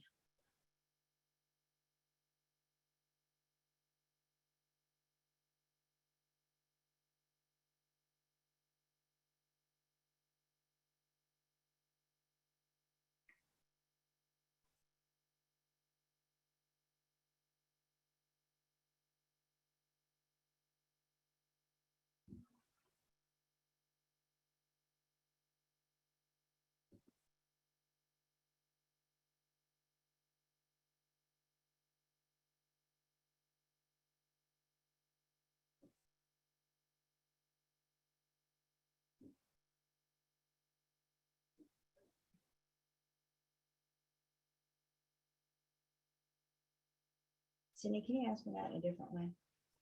I'm not following there. So let's start talking about this, and we'll take a break and we'll come back up. But let's just start talking about this. What we're looking at here is the validity of a contract. And when I refer to the validity of a contract, I'm referring to whether the judge determines if a contract is valid or not. It's not up to me. I'm not a judge. I'm not an attorney. So when we talk about, is a contract valid, that's up for the judge to decide. A valid contract contains all the essential elements. We're going to talk about the essential elements next. So a valid contract contains all the essential elements. A valid contract is enforceable. A valid contract is enforceable in a court of law, which means it has all the essential elements. If you take a valid contract to a judge, they're going to look over it. They're going to say, what's the problem? It has everything, all the essential elements. It's completely enforceable in a court of law. Both parties are bound. It's enforceable in a court of law. A valid contract can become voidable by the judge. The contract itself is still valid. There's nothing wrong with the contract. It becomes valid. It's valid because it has all the essential elements. But it can become voidable because one party has the right to go stand in front of the judge and say, I shouldn't have to carry through with the terms of this contract. One party, I'll write that down. Voidable is only one party can go to the judge and have the judge declare it voidable. Examples of that party, and we'll talk a little bit more about this, but examples of that party that could make it voidable. For example, a minor. You can't force a minor to carry through with a legally binding contract. They're not considered an adult yet. If the minor goes to the judge and says, I'm 17 and a half years old, I don't have to carry through with the terms of this contract, the judge may make it voidable. The minor has the option to rescind the obligation. Technically, the minor could go on to closing. If the minor never goes to the judge, if that one party never goes to the judge, I still have a perfectly valid contract. It's not the contract that has the problem. It's one of the parties. And that one party goes to the judge. Another example, we're going to see some more. Another example might be somebody that was intoxicated at the time they entered into the contract. They could go to the judge and say, I don't know, I didn't know what I was doing. And if they can prove it, the judge may make it voidable. But if that person never goes to the judge, it's still valid. So we could still go on to closing. A valid contract could also become unenforceable. Either party can go to the judge and say, I don't have to carry through with the terms of this contract. It's still, the contract itself is still valid, but now either party can go to the judge and request to be unenforceable. Somebody asked a few minutes ago, how can you enforce an oral agreement? And the answer is you can't. An oral agreement would be unenforceable. If you agree to buy my house on a handshake, and then somewhere down the road, either one of us have a problem, we take that handshake agreement to the judge. We stand in front of a judge and we say, well, he said this and she said that, and then we shook on it. And the judge says, show me your contract. So we don't have one. We did it on a handshake. The judge cannot enforce it. They cannot make either one of us perform. Understand, it's still a valid contract. It only becomes enforceable because one of us goes to the judge and says, I don't have anything in writing. I can't. And the judge has no proof. They could make it unenforceable. It's so important that we understand this valid contract. The contract can be enforceable. It can be voidable, or it can be unenforceable. They can all go to closing. It's a matter of one party can have the judge make it voidable, or either party can make it unenforceable. But we still have a valid contract. It's not a problem with the contract. It's a problem with, or an issue with, one of the parties. And that's what these lines mean. A valid contract can be enforceable. It can be voidable, or it can be unenforceable.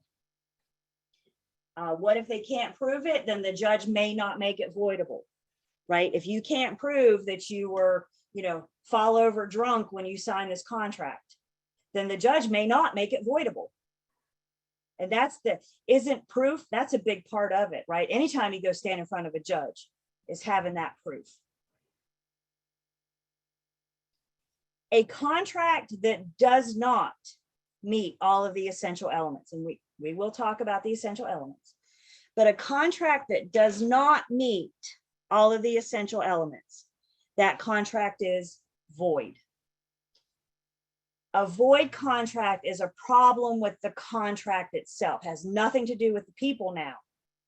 It's all about the contract itself. And with a void contract, it's the judge, again, can make it void because in a sense, you never had a valid contract to begin with because you were missing an essential element. Question comes in, is it all or nothing, or can it have different elements? I mean, ultimately that's up to the judge, but for the most part, contracts are interpreted as a whole. For the most part, the judge may piecemeal it, right? They may say, oh, you got to do this and this, but for the most part, contracts are interpreted as the whole. So a valid contract has all the essential elements.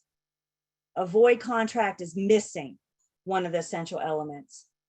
Again, please hear me when I say it's not up to me or you to make that contract voidable or void. It's up to the judge. So when your parties enter into a contract and they say, I was fall over drunk, do I have to buy this house? What are we going to tell them to do?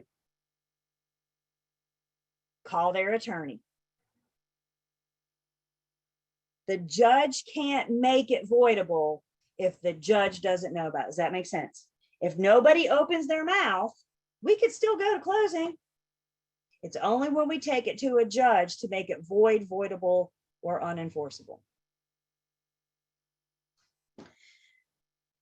So with our unenforceable, again, kind of what we've been saying, Steve and Ted orally agree that Ted will sell his home to Steve for $175,000.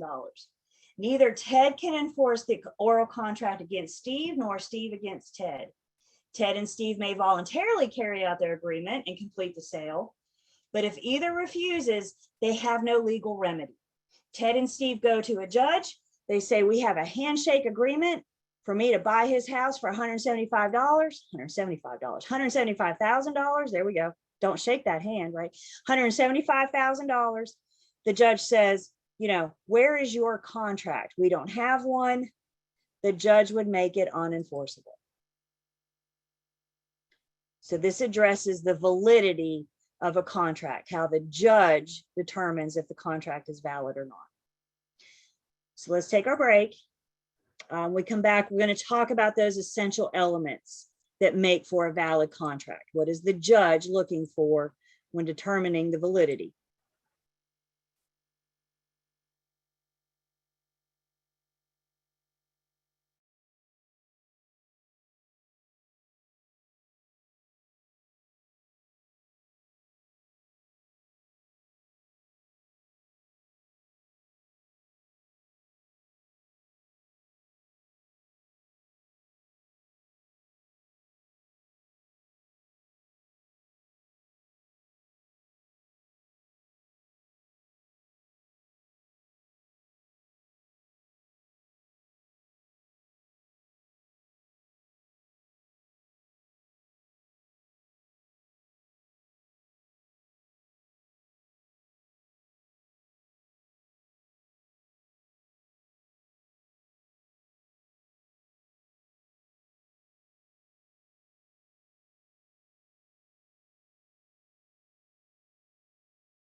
right.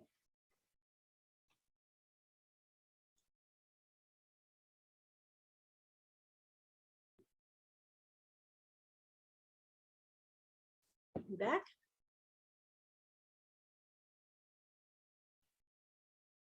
Take attendance. What we just talked about with the validity of a contract. There's a nice little figure for us in our book, top of page 256. So it kind of breaks that down in a different way: void, valid, voidable, and unenforceable. The other thing I want to point out on page 256, for your exam. Does that get your attention when I say that? What? For your exam. I got you now. Thank you. Do you guys see that example on page 256? The example says the contract is void because both parties must be competent to create a valid contract. For your exam, if you're asked about a void contract, one thing for sure, particularly for your exam, that'll make the contract void is if either party has been declared mentally incompetent by a court of law. So if either party, buyer or seller, has been declared mentally incompetent by a court of law, that will make the contract, the judge will make the contract void.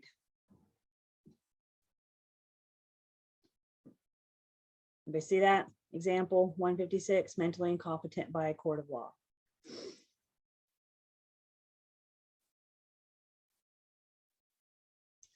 Okay. So let's talk about these essential elements. You guys remember back in Unit 5, we talked about essential elements of a valid deed.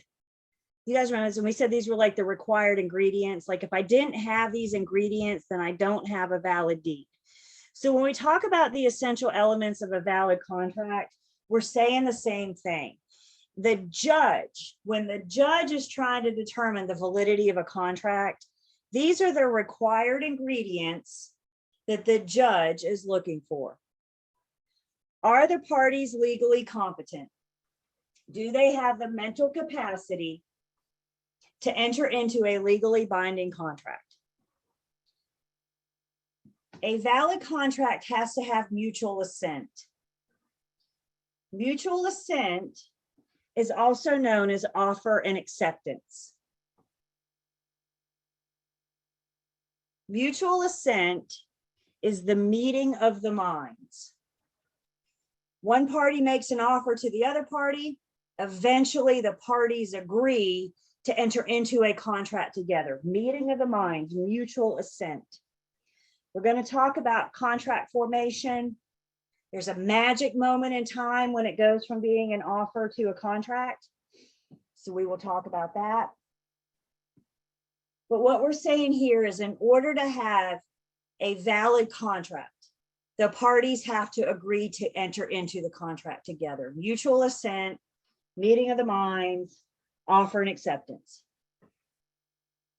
A valid contract has to be for a legal purpose.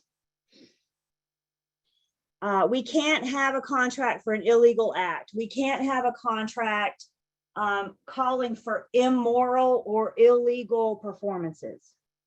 We can't have a valid contract in real estate, for example, that discriminates against one of those protected classes protected by fair housing that we will talk about in Unit 19. And then the problem topic is a valid contract has to have consideration. Consideration is just something of value. It's whatever the parties agree that it's worth. Is an agreed upon dollar. Is that consideration? The buyer offers $1, the seller accepts $1. They have contractually agreed that in exchange for this, I'm going to give you $1. Please remember, I think where the problem topic on this is, the majority of the time, consideration is money. But when we talk about consideration, we got to think of anything of value. What's value to me may not be valuable to you, right? If the parties agree the value, then that's consideration.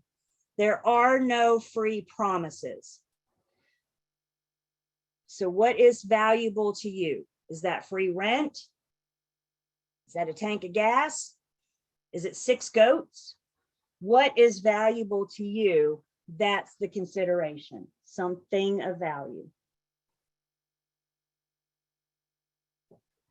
So this is what the judge is looking for when trying to determine if a contract is valid. The other thing the judge is looking for with a valid contract, we have to have reality of consent. And reality of consent says we can't have these following things.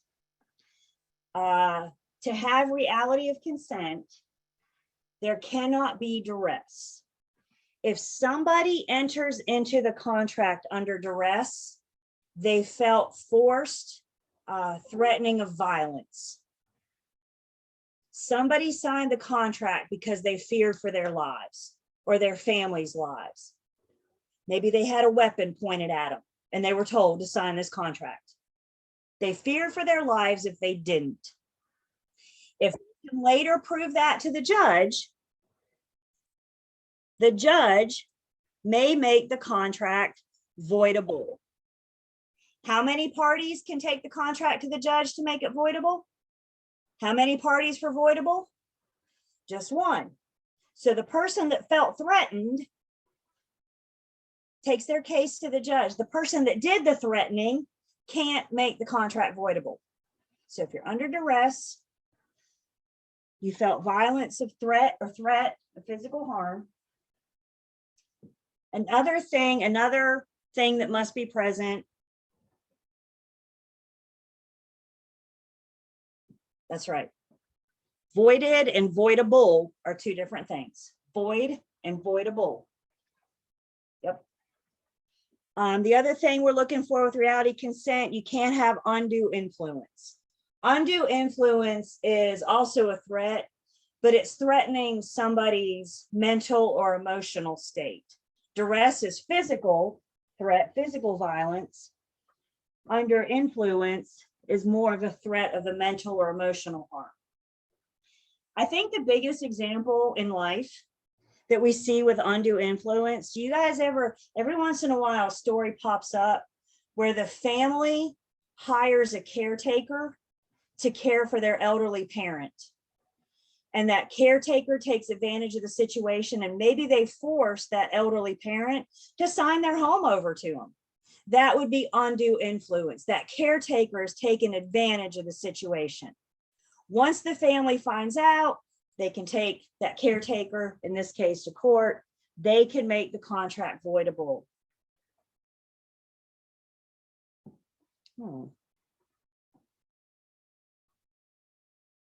So undue influence is the mental, emotional.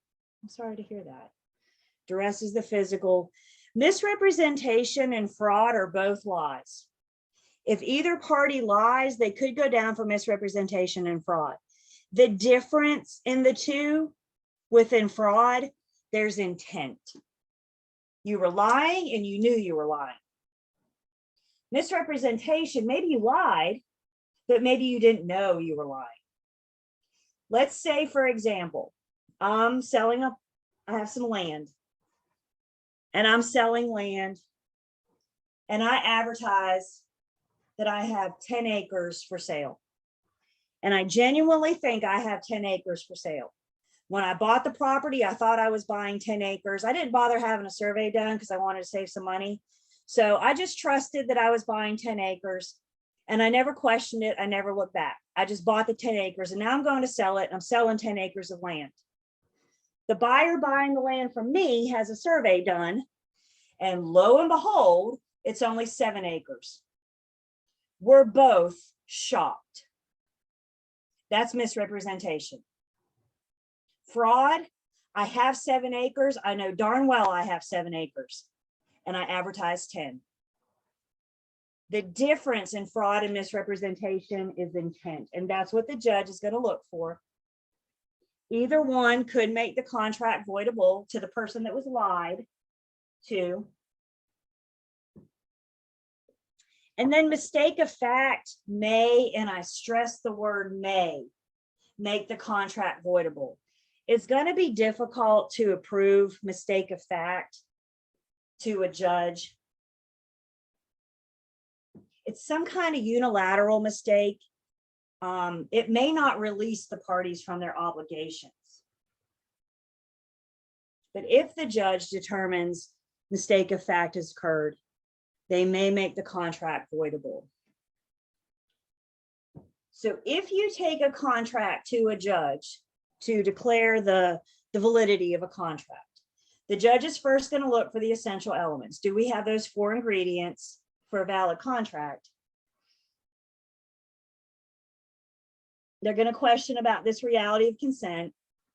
And from there, the judge is going to make their decision. But what I think is so important that we understand is that if we never go to a judge, we could still carry through with the terms.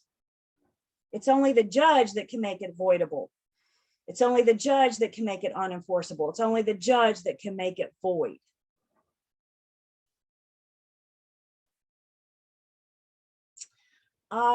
Will, that's a really good question. And the way I always understand it, and I think we're getting ready to talk about it, if not, I will after the next break, but the way I understand it, so if somebody's been declared mentally incompetent, if they've been declared mentally incompetent, that's the medical profession weighing in, right? The doctor has diagnosed them as mentally incompetent. If they've just been declared mentally incompetent by the medical profession, they could make the contract voidable if the courts agree that this person has been declared mentally incompetent. That's what makes it void. So when we say mentally incompetent by a court of law, the judge has weighed in as well. And again, I think we see that again in just a second.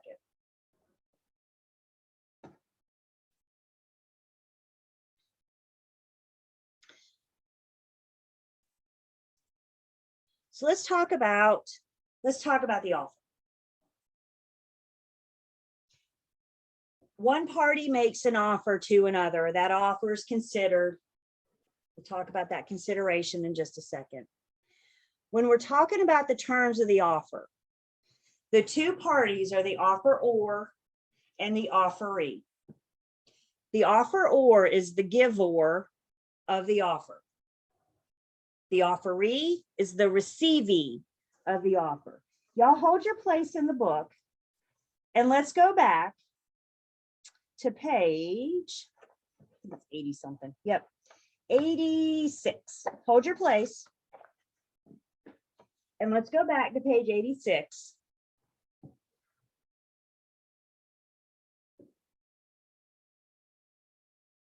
Remember when we talked about the giver and the receivee? Actually, your book says giver and receiver. I said that's the last time you're going to hear me say that. Giver and receivee. And where we're at now is we're talking about the type of document, we're talking about the offer. 9.5 times out of 10, the buyer's making the offer to the seller. The majority of the time, the buyer's the offeror, the seller's the offeree. We'll talk about a counteroffer in just a second. The offeror is the person giving the offer. The offeree is the person receiving the offer. And you're exactly right. We said the majority of the time, the buyer's the offeror, but the seller could make an offer to the buyer as well. They could make an offer to sell. So this is exactly why I don't want you guys getting bogged down in buyer or seller. The offeror is whom? They're the giver of the offer. The offeree is whom? The receivee of the offer. Everybody see that? The offeror is the giver. The offeree is the receivee. Let's put what we talked about so far in a visual. I have the buyer on one side as the offeror. They are making the offer to the seller, who is the, I told you I can't spell E-R-E-E. Is that close enough? So we have the buyer on one side as the offeror. The seller on the other side is the offeree. Whenever an offeree receives an offer, they always have 3 choices. The offeree's choices are to accept it, reject it, or counter it. Anytime you receive an offer, you always have three choices. You can accept it, reject it, or counter it. Let's talk about what those mean. If you accept it, you agree to all the terms exactly how they are. Every single term, purchase price, date, fees, deposits. By accepting the offer, you're agreeing to all of the terms exactly how they are. Do we hear my absolute words? You're agreeing to everything. If you reject it, the offer's dead on the table. An offer is made, you say nope. Both parties go about their lives as if this never happened. We're not out anything. I don't owe you anything. I look at the offer and I say, nope, this ain't going to work. I reject it. It's dead on the table. Once it's been rejected, there's no going back. You can't revive a dead offer. So once it's been rejected, thanks, but no thanks. Have a nice day. Our third choice is a counteroffer. A counteroffer is a rejection with a but. I'm good with all the terms, but the purchase price. I'm good with all the terms, but the closing date, and I want the refrigerator. A counteroffer is a rejection. It's a rejection with a but. And in a counteroffer, the roles reverse. The seller, in this example, is now making the offer to the buyer. The buyer's presented an offer to the seller. The seller is good, said, I'm good with everything except the purchase price and the closing date. The seller is now making an offer to the buyer. Seller being the offeror, buyer being the offeree. Now, what are the buyer's three choices? As the offeree, let's rattle through these together. As the offeree, what are the buyer's choices? They can accept it, reject it, or counter it. If they accept it, they're agreeing to all of the seller's terms. If they reject it, it's dead on the table and the parties move on. If they counter it, the roles reverse yet again. We can keep countering until the end of time, right? We can keep countering until the last offeree accepts it or rejects it. So ideally, in a negotiations, the seller, let's just pretend we're negotiating the purchase price. The seller typically starts up here, the buyer's down here somewhere, right? And hopefully each counter gets us a little closer and a little closer together. We reach this point, we are so close right now. We're either gonna accept it or reject it, right? We can only get so close before we have to make a decision, but there is no, well, you can only reject it 3 times. You can counter it as many times as you want to until you finally get an acceptance or a rejection. The offeree always has 3 choices. And there's our counteroffer. You can counter a counteroffer, absolutely. Offeror can be, that's right. So any changes to the offer, that's exactly right. Any change. I don't care how small and insignificant it may seem. If you're not agreeing to the terms of my offer exactly how they are, I've countered your offer. We've countered the offer. But you can't have the same terms in the new offers and the previous offer. That would be a new agreement. So remember, please remember, a counteroffer is a rejection. With a rejection, it's dead on the table. And with a rejection and a counteroffer, there's no going back. Hang on, I'll get questions in just 1 second. With a rejection and a counteroffer, there is no going back. They're both a rejection. They are dead on the table. So in a sense, in a counteroffer, the offeror is making a brand new offer to the offeree. Every time you counter it, you're making a new offer. The offeree always has 3 choices: accept it, reject it, or counter it. What if, I'll give you guys an example because this actually happened to me. I was the listing agent and we were on the market for a few months and my sellers were starting to get a little frustrated. And we had an offer come in and it wasn't great, but it was an offer. So it was something. We'll work with it. And we countered a few times and countered and countered and countered. And we finally got about here. And my seller said, you know what, we're done. We're not going to get together. We're done. We're going to reject it. We're done. I said, you guys sure? So the buyers, they're going to go on then. And they said, yep, we're done. We're not going to do this. I said, okay. So we rejected their offer.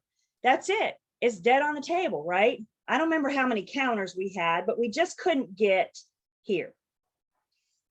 The next morning, I got a call from my sellers. You know what they said? We slept on it. We really want to accept that offer. Because they've rejected it, can we go back and change our mind and accept it now? When we reject it, it's dead on the table, right? So there is no going back. What we can do is present a brand new offer with those exact terms. So we can't go back and revisit last night's offer, but we can start afresh, anew today with a brand new offer. I called the buyer's agent. I said, no, we're in. I'm sending you an offer right now. Don't go look at more properties. We presented a new offer. My sellers presented an offer to the buyer. Buyer accepted. We went under contract. I refer to negotiations. I refer to what we're looking at. I refer to this as the line. And we're going to visit the line a little bit more. We're going to build on the line. We're going to talk more about the line. But I would like you guys, when you start thinking about an offer being presented, the offer or making the offer to the offeree, and the counter offers, I'd like you guys to start picturing and envisioning the line. When you do practice problems, quiz problems to prepare you for exam, we're going to talk again, when we start embellishing on the line, I'm going to need you guys to see the line. So where we will see the line again, we'll come back. But the line is going to help us in contract formation. And we'll talk about this. And I encourage you guys to draw out the line. The other thing that we haven't done yet is brought the agent into the mix. This is just between buyer and seller. So in just a bit, we'll bring the agent into the mix as well. Can they say we want to sleep on it, or do they have to accept or reject? No, we don't have to do anything immediately. If they say we wanted to sleep on it, absolutely. Rewrite as opposed to read. That's exactly right. You can't go back. Everybody, a counter offer, you've killed the offer, and now you're presenting a new offer with different terms. Once it's rejected, there is no going back. To address the other question, can they say we want to sleep on it? Do they have to respond immediately? No. And I think it's important, and we will see this. I don't want to get too far ahead of ourselves. It's important that we know, and this will answer your question. The offer or is the person making the offer. Do I have everybody? The offer or is the giver of the offer. The offer or is free to revoke their offer at any time prior to acceptance. So if the offeree says we want to sleep on it, and the offer or doesn't want to wait until the morning, they can revoke their offer. The offer or is free to revoke their offer at any time prior to acceptance. Aisha, I would need to see that question. That could get deep fast. So if you have that. All right. Again, we're just introducing you guys. I know you got a whole lot of questions right now, but just everybody stay focused with me. Okay, I understand, I get it, but just we'll get there, I promise. So just bear with me. I want you guys to tell me in a private chat. And this is one of these I need to hear from everybody because I'm just not convinced everybody's sitting there. So for attendance purposes, we talked about previously, there's an act that tells us that there are certain documents that have to be recorded to be enforceable.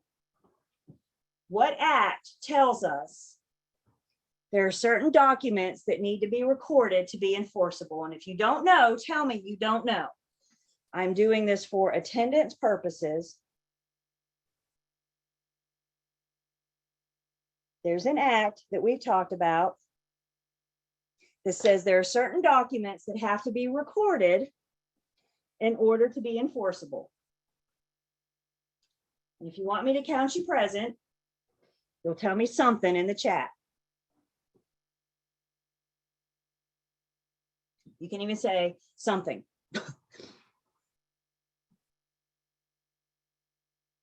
No question marks.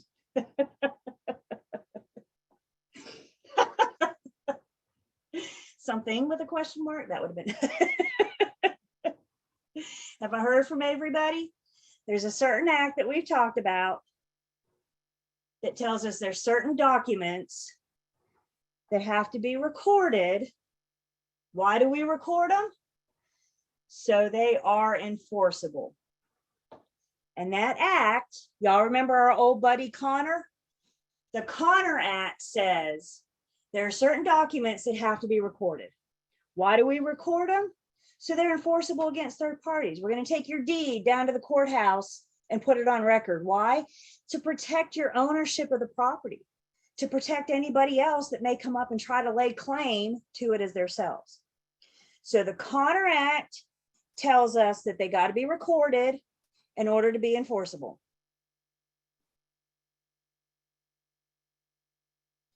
Okay. Now I need to introduce you guys to another act called the Statute of Frauds. The Statute of Frauds says that there are certain documents that need to be in writing and signed. Why? So that they are enforceable. Connor says they have to be recorded. Statute of Frauds say they have to be in writing and signed. If I were you guys, I would put Connor Act and Statute of Frauds down side by side so you can see the difference. Connor says they need to be recorded to be enforceable. Statute of Frauds says they need to be in writing and signed to be enforceable. Statute of Frauds is what requires our contracts to be in writing. It could be a valid contract orally. In writing was not one of our essential elements, was it? In writing was not one of our required ingredients. It's the Statute of Frauds that says that we have to put it. Somebody says they both seem similar. I agree. That's why I want you to write them down side by side. Connor equals recorded. Statute of Frauds equals in writing and signed. It's also why I have a problem topic up here. Guys, the whole point of the Statute of Frauds is to try to prevent forgery, try to prevent fraud.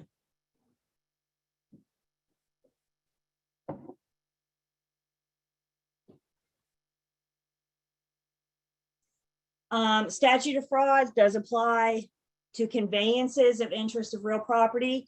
A conveyance of an interest of real property is our sales contract, offer to purchase and contract. So conveyance of interest, our contract paperwork, our closing paperwork. It's got to be in writing because of the Statute of Frauds. You guys got that? Connor equals record. Statute of Frauds equals in writing and enforceable. And anytime you're conveying real property, Statute of Frauds says it has to be in writing. So let me go back. We've had lots of questions about, can you agree to buy my house on an oral agreement? Well, we could have a valid agreement, right? The judge could make it unenforceable because we don't have it in writing. The Statute of Frauds isn't going to put up with that. The Statute of Frauds is going to say any conveyance of real interest of property has to be in writing to be enforceable. Everybody good? Do I have everybody? Yes, it's a problem topic. Yes, it's confusing. Yes, you guys get this wrong on your test. This is why we're trying to make sure we understand. Connor is about recording. Statute of Frauds is in writing and signed. Can I get some thumbs ups, please? Thank you. We're getting there.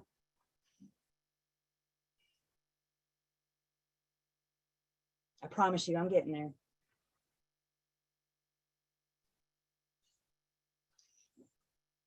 In basic contract law, we also have something called the parole evidence rule. What the parole evidence rule says is that the final written contract will override any previous oral negotiations.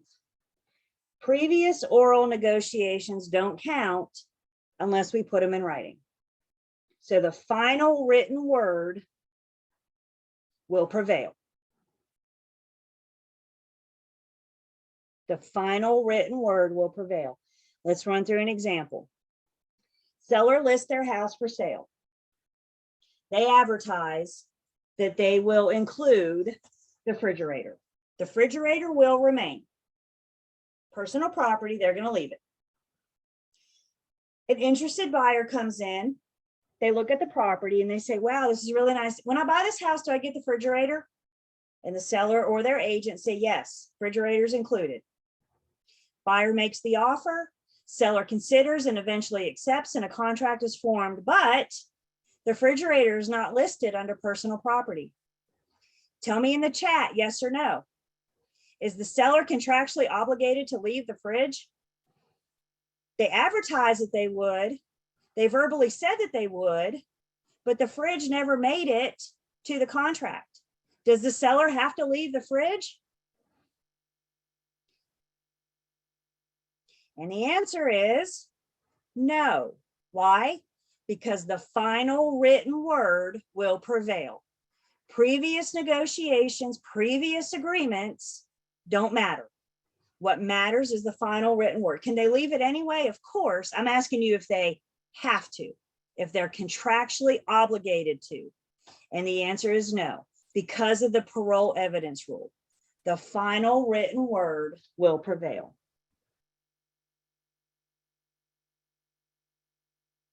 If you guys look in your books, please, on page 259, again, when you're looking at the Contract versus the Statute of Frauds, I think you should throw the parole evidence rule in there as well. Kind of do a nice side-by-side comparison, because I think all three of those can get mixed up. What we're going to learn, what we're going to see is that the Statute of Frauds and the Contract, a lot of times, not all the times, but a lot of times tend to parallel. So if the Statute of Frauds requires it in writing, Connor will require it to be recorded. So a lot of times we'll see some parallel.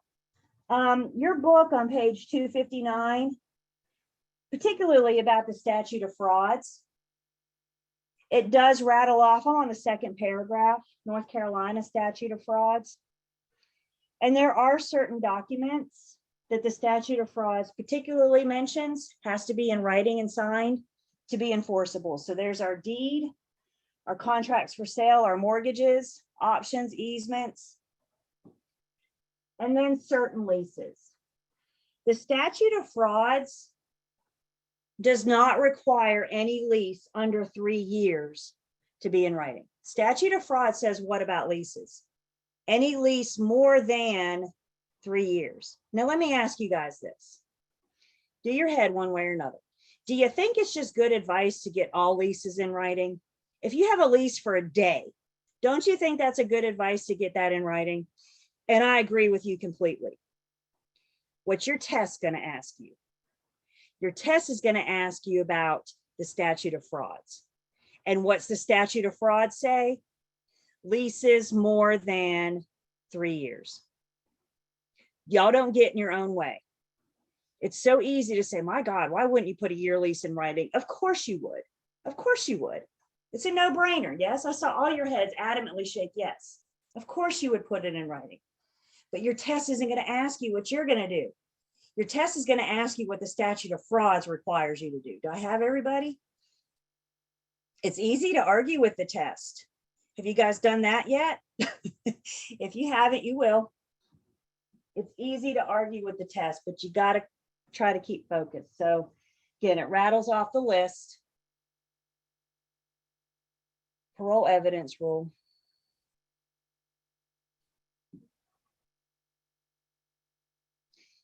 Somebody says you as an agent must pay close attention to these details. That's exactly right.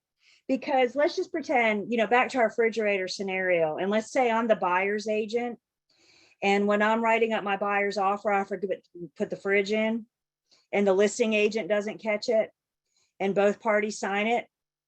The buyer closes, they go to the property, and there's no fridge. Who are they calling first? They're calling me, aren't they? As fast as they humanly can, and they're saying, where's my refrigerator? And I have choices, I could, just say, well, whatever, I don't know what to tell you, hang up the phone.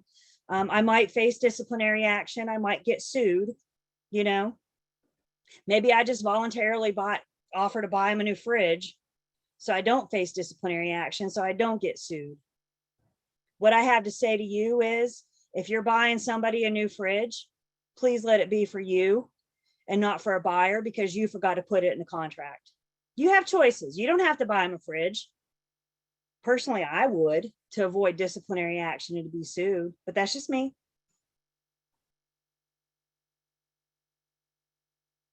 It is totally on the agents if we fail to put in, and particularly where this comes up in practice on a regular basis, is failure to include personal property or exclude fixtures. And I got a place in the contract for both of those. What if someone writes it in the contract and the seller still takes it? Now the buyer can sue the seller. They can't come after me because I did my job, right? But now they could go after the seller, because now the seller is contractually obligated to leave it. So you call the seller and you say, where's my fridge? And the seller says, I changed my mind, I'm not doing it. Have them call an attorney. Get that fridge. Is it our responsibility to put it in the contract? You better believe it. We fill in the blanks on behalf of our clients. And that's where we're getting to at Unit 10, is to look at specifics with our contracts. I can't draft verbiage. I can't add provisions. My job is to fill in the blanks. And like I said, I got a place in my contract to exclude fixtures and include personal property. Parole evidence rule says the final written word shall prevail. Still doing good? By hanging in there with me? You already signed up for law school yet? I'm telling you guys, we're blowing through this in what, an hour and a half, 2 hours, something like that. First year law students spend an entire semester in Unit 9. So when I say we're just grazing the surfaces, I mean, we are just grazing the surfaces. We're not in law school. Okay. So let's just talk about some terms that we're going to see in our contract when we get to Unit 10. One term we have is called time is of the essence. Time is of the essence is a drop dead date and time. If the contract calls for time is of the essence, that means that something may or may not have to happen by this date and time. We'll talk specifically when we look at our contract. And our contract is specific. 5 p.m., for example, is already filled in. My job is to fill in the date. So if we're going to say this has to be performed by August 15th at 5 p.m., that is a time is of the essence. If it's not performed, then the other party may have an out. Something has to be performed, has to be completed. Time is of the essence is a drop dead date and time. Contracts may also allow for an assignment. If you're assigning, first off, you're the assignor is giving the contract to the assignee. In an assignment, the assignor is releasing their rights and responsibilities to the assignee. In an assignment, all of the terms of the contract stay the same. The only thing that changes is the name of one of the parties. You're agreeing to take my contract, all the terms that I've already agreed to. I'm assigning my rights and responsibilities to you. I'm transferring. my rights and responsibilities to you. Again, with an assignment, everything else stays the same. The only thing that changes is the name of one of the parties. Where are my homeowners? Where are my homeowners on the call? Of my homeowners, how many of you had to get a loan? How many of you had to get a mortgage when you bought your home? Right? There's not many of us cash buyers out there. There are some. If you're one, good for you. But the rest of us have to get a loan, right? It's not uncommon once you purchase your property for the lender to sell your loan. It's not uncommon. They don't have to, but it's fairly common for the lender to sell your loan. That's an assignment, because when the lender sells your loan, they've assigned it to another lender. Your payment stays the same. Your interest rate stays the same. When it's due, how long you're going to pay, all the terms stayed the same. The only thing that changed was the name of one of the parties. In that case, one lender assigned it to another. Time is of the essence is a drop dead date and time. Something must happen by this specific date and time. Drop dead date and time.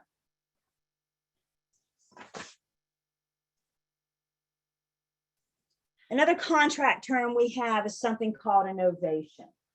An assignment is a substitution of the parties. A novation is a substitution of the contracts. You're substituting one contract for another. A couple examples of a novation. Well, first off, novation, Latin, there's a Latin word in here that stands for new. So if you're doing a novation, you're getting yourself a new contract. A couple examples of why we would do a novation. Let's say you've negotiated this thing a few times, and every time you make a change, you strike through it, you put in the new provision, and all the parties initial and date it.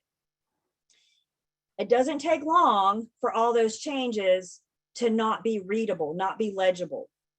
So once you come to final agreement, final terms, you may do a novation and substitute a new contract with the agreed upon terms for the one that you can't read anymore, for the one that's had all the strike throughs and the initials and dates. In that scenario, you need to keep the original contract, because that original contract shows the meeting of the minds. It shows that the two parties came together and agreed to those terms. We're just going to substitute a new contract for one that we can read. Another example I have is a personal. I was so excited when this happened to me, because I said, yeah, I have a story for pre-licensing now. I was a listing agent. I was working with an investor. So he had purchased the home, flipped it, and then he called me when it was time to sell it. So we put it on the market. I did my thing and we put it on the market. And we had an offer come in, and the offer was from a buyer that was getting a type of loan known as an FHA loan. We're going to talk about FHA and all other loan types in units 14 and 15. One thing I did not know about the FHA loan, FHA will not approve a purchase if the owner hasn't owned the property for 90 days. So FHA says the owner has to own for 90 days before they can approve this loan. When we signed the contract, my sellers had owned it for 89 days. And the lender called us and said, underwriting's going to kick this out because the owner didn't own for 90 days. So what do? Well, we hung out patiently for a day. Everybody just sat still for a day. The next day, we did a novation. We did a substitution of contracts. I had everybody re-sign again, so all the dates corresponded. We substituted a new contract for an old contract so we could get loan approval, so it could pass through underwriting. 89 days. I learned something that day. We continue to learn every day. So an assignment, your substitution of the parties, an novation, your substitution of the contracts. Okay, so let's go ahead and take a break. And we keep going.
Good for the last hour? Everybody hanging in there with me, staying focused? I want to share with you guys, we're coming back. I hadn't taken attendance yet. I'm still waiting on cameras to pop back on. But are you finding as you're trying to attend class and studying, are you finding distractions at home? There's a lot going on at home, isn't there? So I see some of you with headphones on, earbuds in. I think that's a great way to help with distractions. I think when you're studying, you need to make an effort to have a distraction-free area. I have a colleague that is actually going back to nursing school. And I don't know if anybody is aware of nursing schools, but I'm overwhelmed just listening to her talk about everything that she's studying and she's learning. And she told me the other day, she said, Lily, the distractions, I couldn't handle it. And she got to the point where she started wearing her wristwatch again so she could turn her phone off. Because she found herself every 2 minutes looking at her phone. What time is it? Do I have an email? What's Facebook say? So she made herself turn her phone off and wear a watch. So she knew what time it was. And if she, needed to set a timer to take a test or something. That's sometimes, you guys, you need to take that extra effort to rule out distractions. And I was so proud of her for doing that. Her husband, her cats, and her dog are not allowed in that room when she's studying. She's ruled out the distraction. So I just encourage you guys, if you're finding yourself getting distracted, please make an effort to do what you can. I understand at home is hard, and with kids and everything, I get it. Pets, dogs, I get it, but we're moving right along, aren't we? So just please make that effort. Okay, and welcome back. I've not taken attendance yet. So now I am. So everybody smile, say cheese. And I said, wow, to turn your phone off. That's hardcore. Very proud of her. Do y'all know how to turn your phones off? Has it been that long? It's a button on the side. You just got to hold it down. Okay. Chat time. I need you guys to tell me in a chat. When I tell you, how do I want to put this? Tell me in a chat in one word. This is a one-word response. Tell me in the chat in one word, what is an amendment? In one word, what is an amendment? And we first saw this word back in Unit 5. And we were talking about zoning. How about that? In one word, what is an amendment?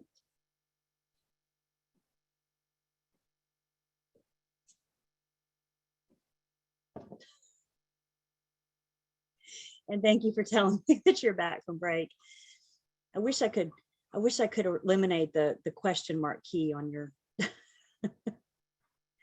In one word, you're telling me what an amendment was. We first met zoning amendments back in Unit 5.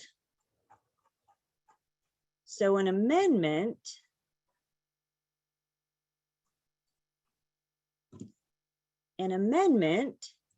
the only word that we need to remember about an amendment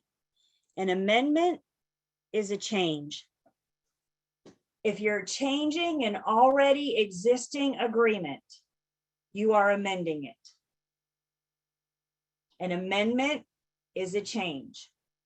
Once the buyer and seller are under contract, can they enter into round 2 of negotiations? Can they renegotiate the purchase price, or if any repairs are going to be done? Can they? Yeah. Why? Because they're the parties to the contract and they can do whatever they want to. So if they amend something, if they change something, if they agree to something that they've already agreed to, they have amended the contract. And this is mentioned on page 260. I do want to take this time because I think we're the confusion, and I just saw it in the chat. So I appreciate y'all's honest answer. Amendments are often confused with addenda. An amendment is a change. When you guys see addenda, I want you to see the word add. An addenda adds to, and becomes part of the offer or contract. An amendment changes an already existing agreement. So as we get into wrapping up Unit 9 in just a second, and a little bit further into Unit 10 next week, we're going to start seeing these words, and it's important that we see them. An amendment is a change, and addenda adds. So when you see the word addenda, see that word add.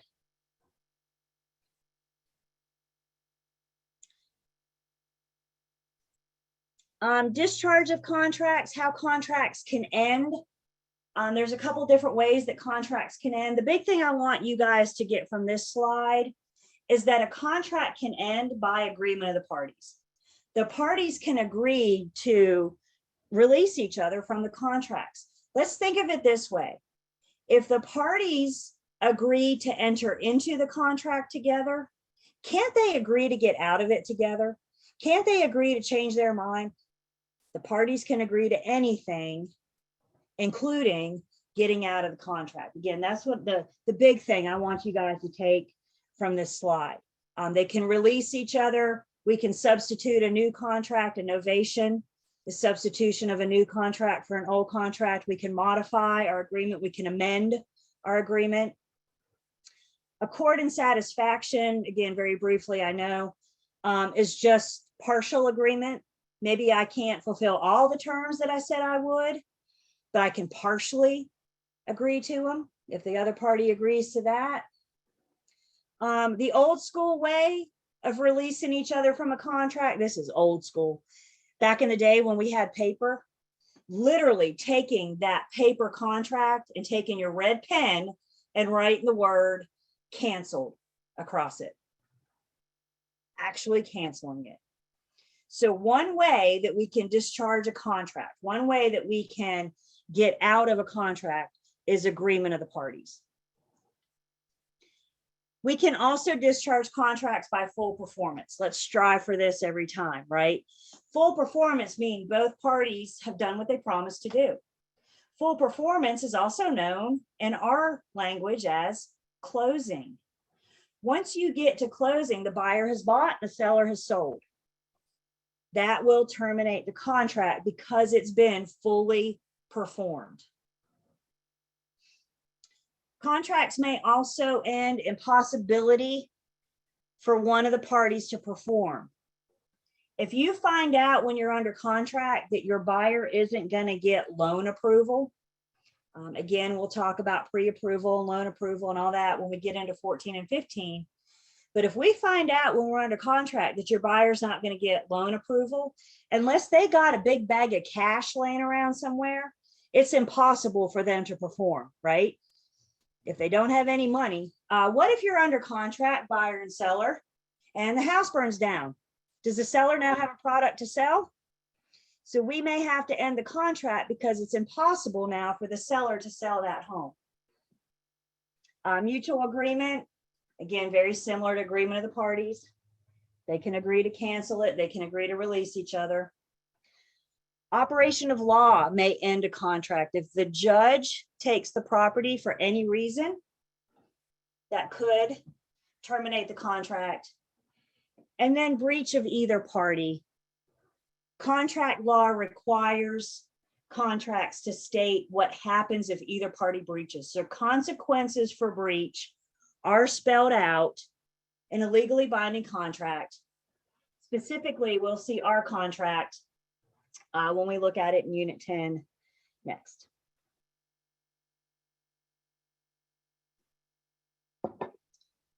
Real quick on page 261, there's some general rules for interpretation contracts. There's more.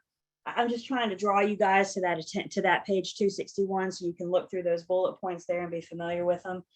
This is general rules for how a judge is going to interpret contracts. I got this question a little bit ago. Will the judge interpret it as a whole? For the most part, yes. In other words, they're not going to piecemeal it. They're going to say, well, page 1 is good, but page 2 isn't. The whole contract is going to represent the judge's, the full decision. Words are going to be interpreted for their ordinary meaning.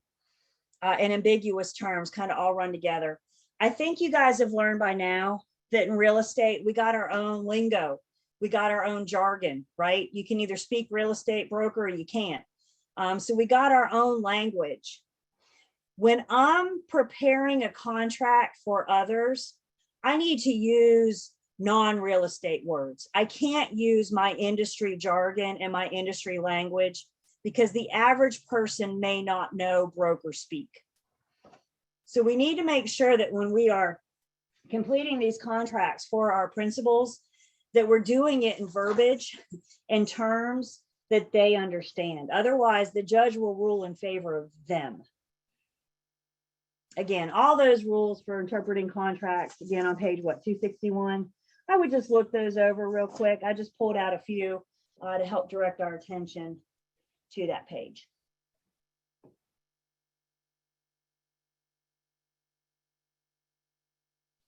Okay, so let's talk about some contract remedies. What happens when it goes bad? What happens when one party does or doesn't do what they promised to do? What happens when one party breaches? Remember, we said consequences of breaches have to be spelled out. The parties agree going into it. They know if I breach, this is what happens. That's what a legally binding contract gives us. What happens if we carry through with the terms and what happens if we don't. And when it comes to contract remedies, there are a couple different types of remedies that we have. The first set that you're looking at here, these are money damages. In the event of either party's breach, one party may be able to go after the other for certain money damages. Compensatory damages are money damages that can be proven. With compensatory damages, I think of invoices and receipts. If you paid money as part of this transaction and the other party breaches, compensatory damages says you should get that money back. Let's say, for example, that we go under contract, the buyers had the home inspection done. They've had the home inspection performed, they paid the home inspector. And then the seller breaches. The buyer could go after the seller, in addition to other things, for compensatory damages to be reimbursed for that home inspection. The buyer has proof that they paid money to the transaction as a part of this transaction, and then the seller breached. The whole point of compensatory damages is to make the injured party whole again. We're trying to make them whole. I'm not going after you for pain and suffering. I'm showing you with proof, I'm proving to you, I paid this money as a part of this transaction, you breached, I expected to be reimbursed. If in that scenario that I just gave, if the seller isn't willing to sit down and write a check to the buyer for the amount of the home inspection, then the buyer will have to sue the seller to be made whole again. I'm going to skip liquidated for now. I'll come back to that in just a second. Consequential damages or special damages. Again, we sometimes have to sue for consequential damages. If the breaching party isn't willing to write a check, we may have to take you to court. And what compensatory damages are, these are things that are proven to occur because one party didn't meet their contractual obligation. It kind of goes above and beyond the contract itself. When we look at our contract next week, we're going to see that there is a provision in the contract that says the buyer is responsible for any damage caused to the property by any of the buyer's representatives. So let's say the buyer's home inspector damages the property. The buyer is on the hook paying for those. Nobody knew that the home inspector was going to damage the property. No, we couldn't, right? My crystal ball's in the shop. Nobody knew that was going to happen. But if the buyer's home inspector damages the property, the seller can sue the buyer for consequential damages. If the buyer's not willing to write a check, the seller can sue them. So compensatory and consequential damages, a lot of the times, the injured party has to sue. the injured party has to sue the non-injured party.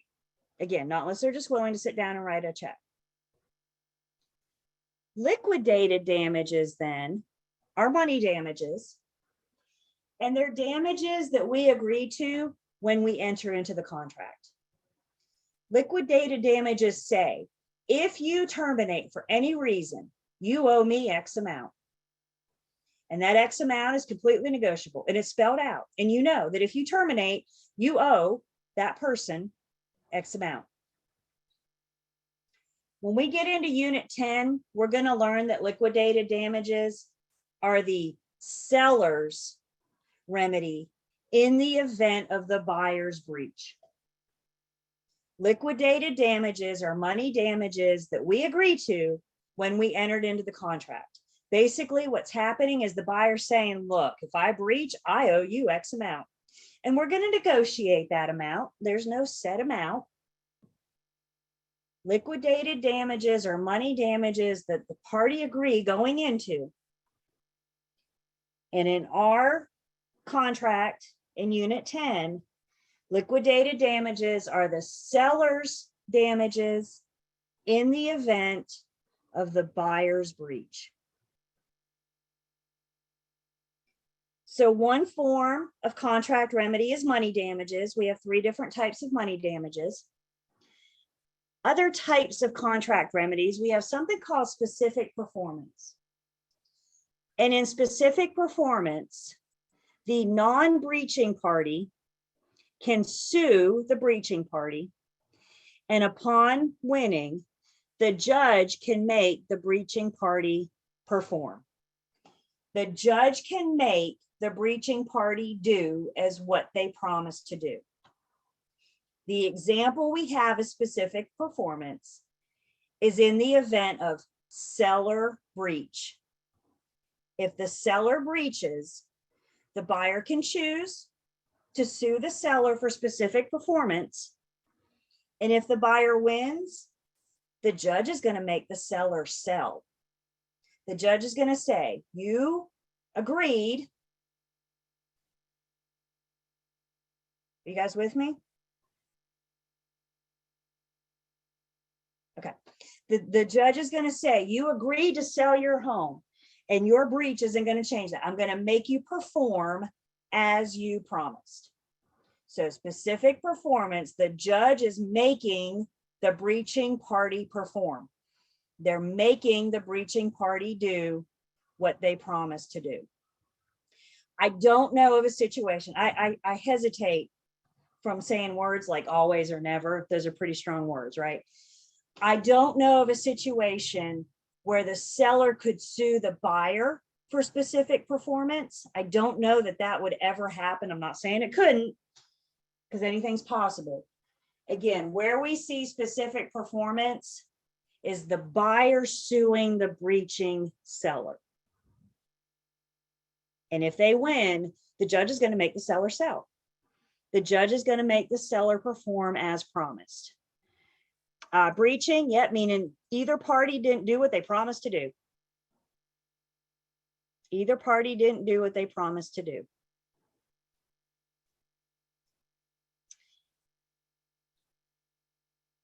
Another contract remedy is to rescind the contract, a rescission, excuse me.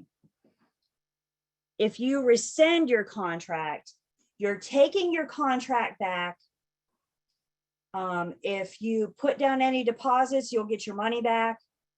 Both parties are placed in the position that they were before we entered into the contract. If you rescind your contract, you take it back, you get your deposits back, and both parties go about their lives as if this never happened. Who can remind me in a chat, how many days does the buyer have to rescind a contract for a timeshare? How many days do they have to rescind a contract for a timeshare? There's that question mark again. How many days does the buyer have to rescind a contract for a timeshare? What do we talk about timeshares? Don't go with me, ready? 5, 5, 5, 10. Don't forget the jazz hands just for fun. The buyer has 10 days. Nope. The buyer has 5 days. I looked at the chat. The buyer has 5 days to rescind a contract, a timeshare contract. They take their contract back. If they put down any deposits, they get their money back. How many days does the buyer have to rescind a contract for a new construction condominium? The other number, right? How many days does the buyer have to rescind a contract for a new construction condominium?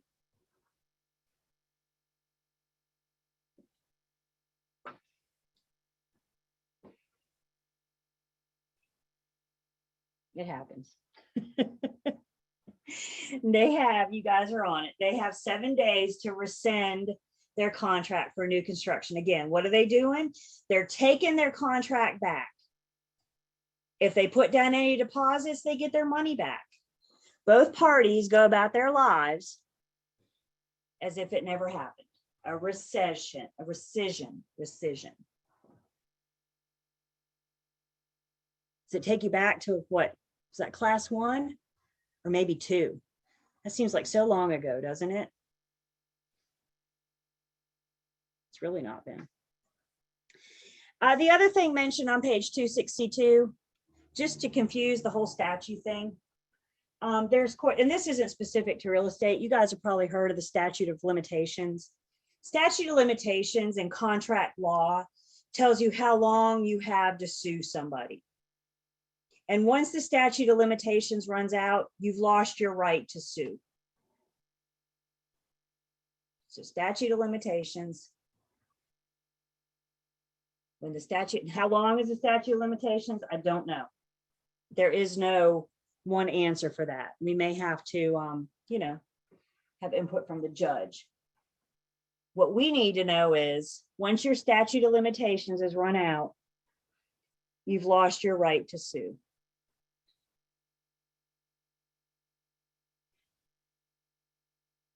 Okay. All right. So what's Unit 9 mean to us as brokers? Let's bring this home a little bit for us. As a real estate agent, I'm not authorized to practice law. Unless you have an active membership with the North Carolina Bar Association, you cannot practice law. I cannot draft verbiage for other parties. I cannot add provisions. I cannot delete. I cannot draft new verbiage. The only thing that I'm allowed to do is fill in the blanks. The North Carolina Association of Realtors provides us with pre-printed forms. The legal verbiage has already been spelled out.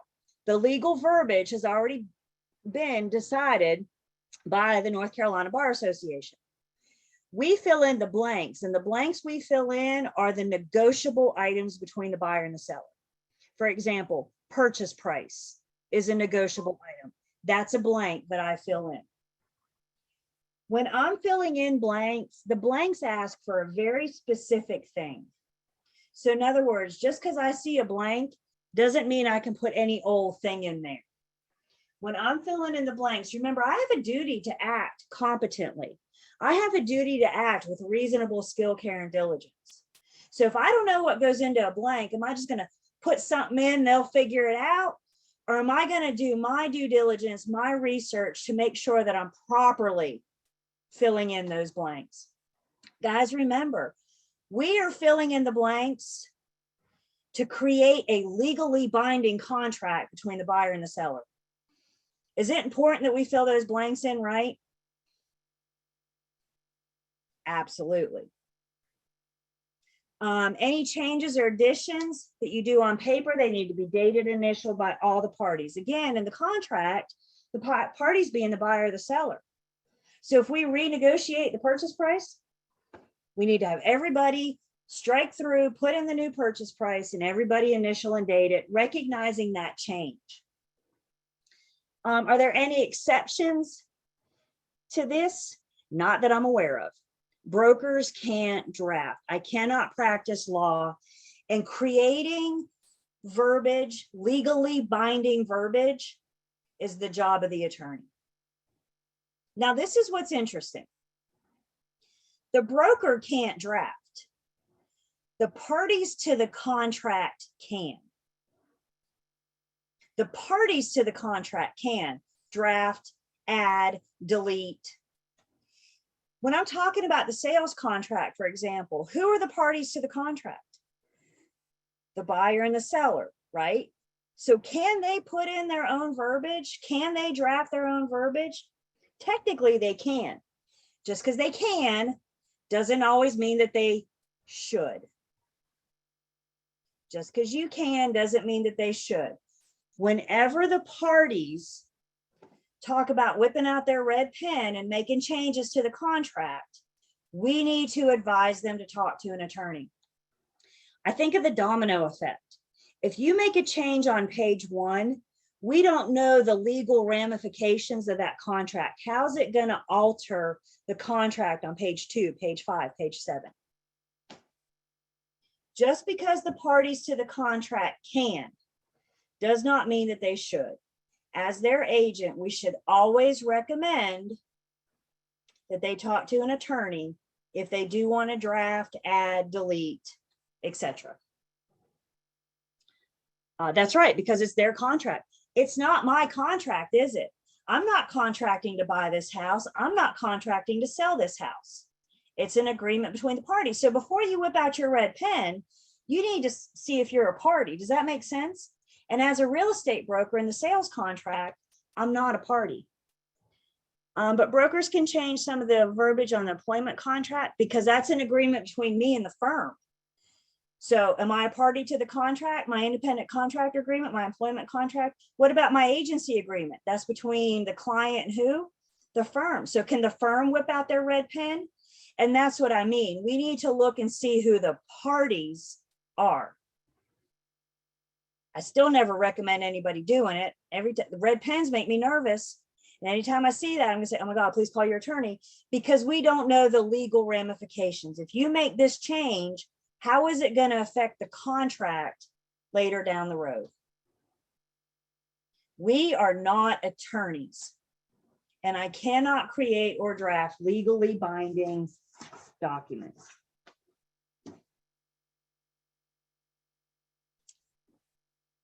The last little piece of Unit 9, well, next to last, I added a bonus. This little piece of Unit 9 is Green Star, so we're not going to spend much time talking about auction sales. We mentioned auction sales when we were talking about agency disclosure. Auction sales are a totally separate category. They do not follow the same rules as other traditional sales. There's something different. Remember, you guys don't have to worry about auction sales unless your test question specifically says auction sales. If the question doesn't specifically say auction sales, then just pretend like they don't exist. There are 2 types of auction sales. You can have an auction with reserve and an auction without reserve. An auction with reserve means that the seller reserves the right to stop the bidding if they're not satisfied with how it's going. So once the auctioneer starts and they start getting the bidding and the seller says, nope, I'm not happy with this.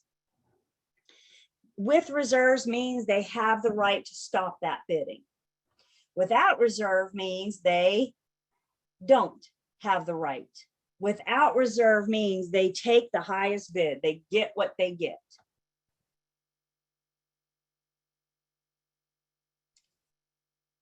In an auction sale, when that gavel comes down, have you guys ever seen an auction on TV and you got that guy that talks really, really fast? You know, that guy. In an auction sale, when the gavel comes down and the auctioneer says sold, congratulations, we're under contract. Obviously, the next step is going to be to put it in writing. But when that gavel comes down, the seller is bound. The seller is bound to sell the property.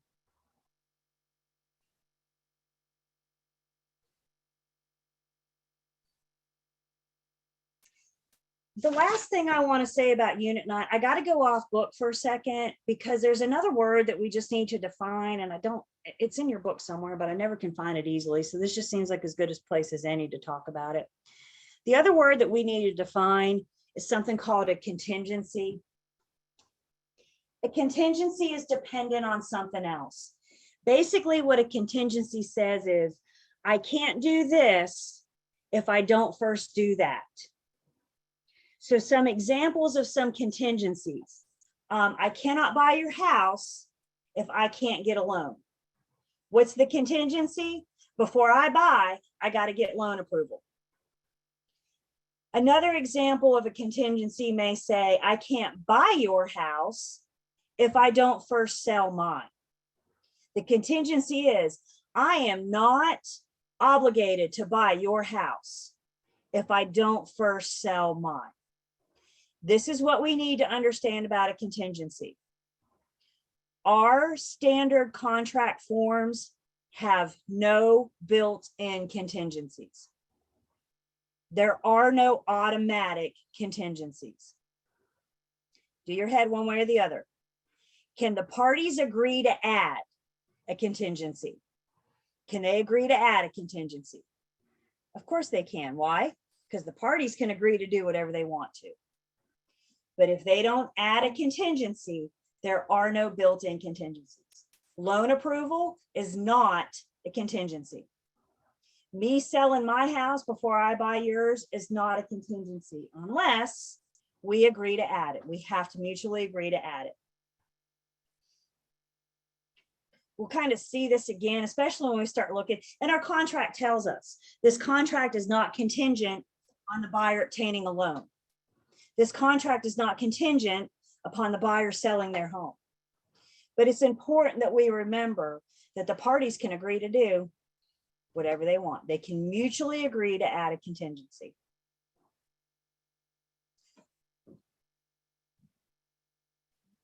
It would be, at what point do they mention to add a contingency? It would be presented in the offer. The buyer would present that to the seller. And the seller has three choices. What do they can do? They can accept it, reject it, or counter it. Do they have to accept a contingency? No. I also don't have a pre-printed form for contingencies. So anytime we don't have a pre-printed form, am I going to draft a contingency? Am I going to draft? No. What am I going to do? I'm going to have them call their attorney. I got a question earlier, if firms have attorneys they refer to their clients. Sure. Once you start in the industry and you meet a few closing attorneys, absolutely. You can suggest that they talk to, I got a guy, right? I got a guy that can draft for you. All right. How y'all feel? Law School 101. There it is. Guys, the key, the trick to Unit 9 is knowing those key terms, knowing those vocabulary. I just introduced you guys to a lot of words, and I do get that. Spend some time with the vocabulary in Unit 9. Again, we deal with these contracts every single day in real estate, which is why we need a basic understanding of how they work. Key point review on 264, your Cliff's Notes, if you will. And then the student quiz for Unit 9 on 266. Short, sweet, and to the point, but a whole bunch of really good information. Again, the key is knowing what those words mean.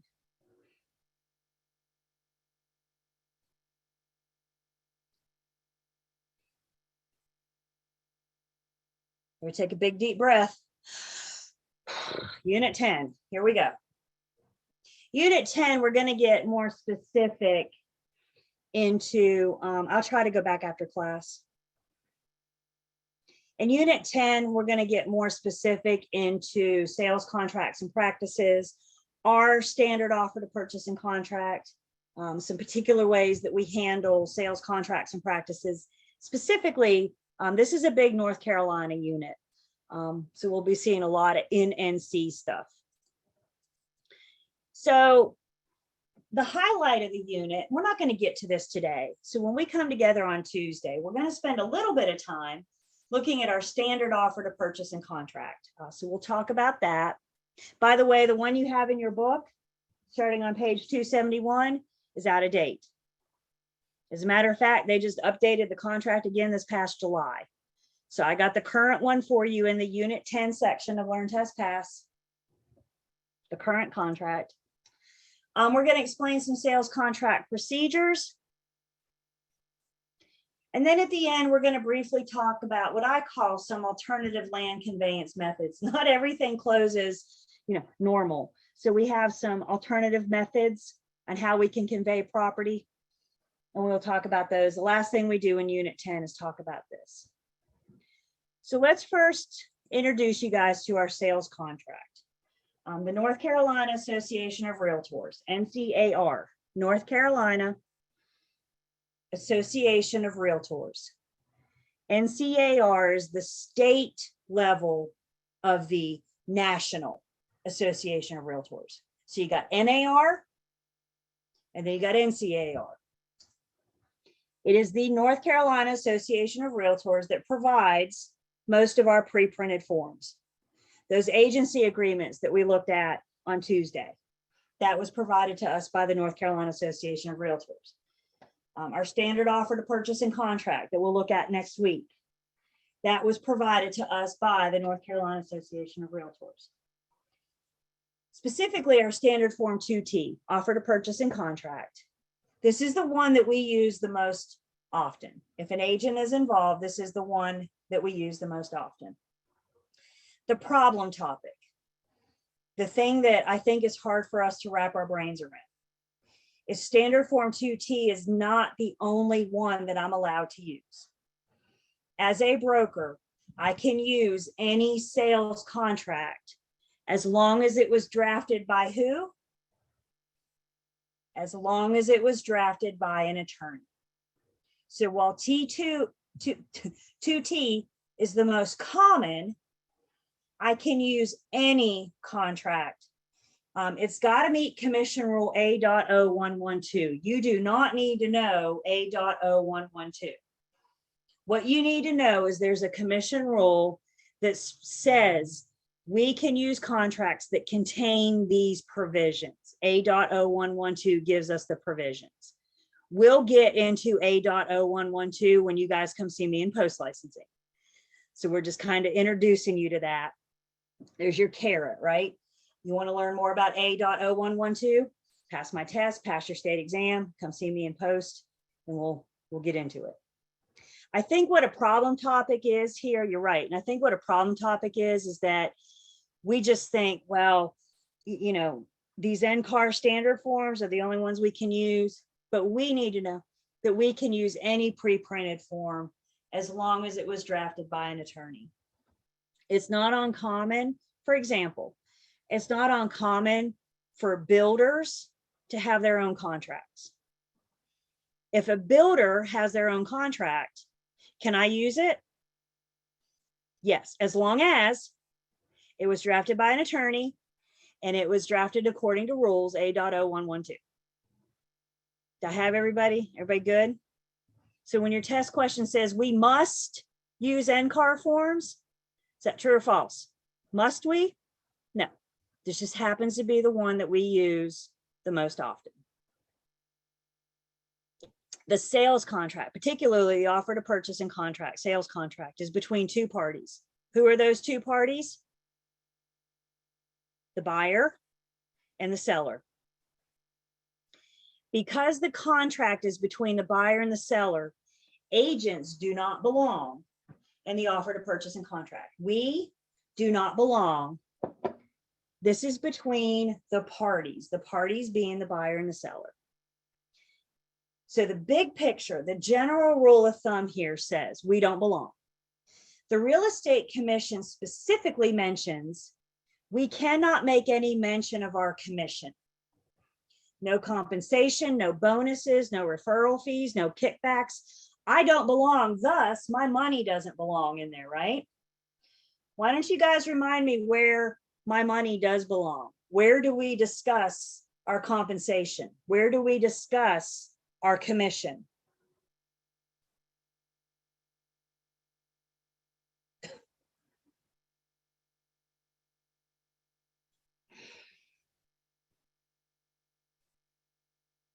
Yep.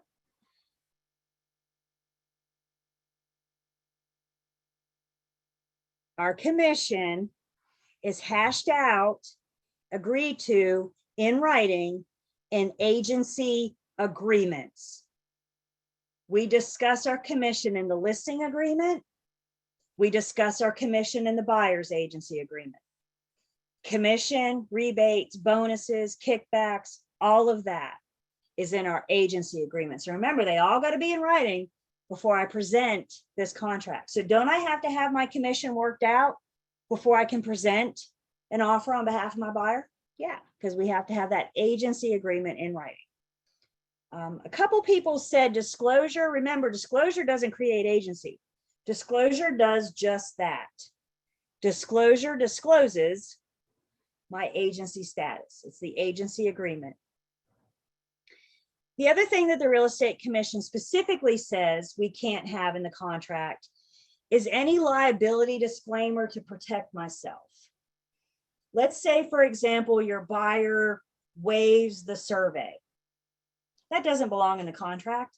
That's not an agreement between the buyer and the seller. If the buyer waives the survey, I can't slip something in there to protect myself. So when they come back later and say, you should have told me to get a survey, I have a different form for that. I have a form for that, but it doesn't belong in the contract. Agency agreement is the firm and the client. Yes, the agency agreement is between the client and the firm. Would this surprise you guys if I told you that there have been disciplinary actions at the Real Estate Commission where an agent tries to slip, y'all are already saying no, because we know people, right? Agents try to slip themselves in a $500 bonus. They say, I'm going to give myself an extra $500 and buyers and sellers are going to sign this contract and they're going to be obligated. We don't belong in the contract. The contract is between the buyer and the seller. Nice try.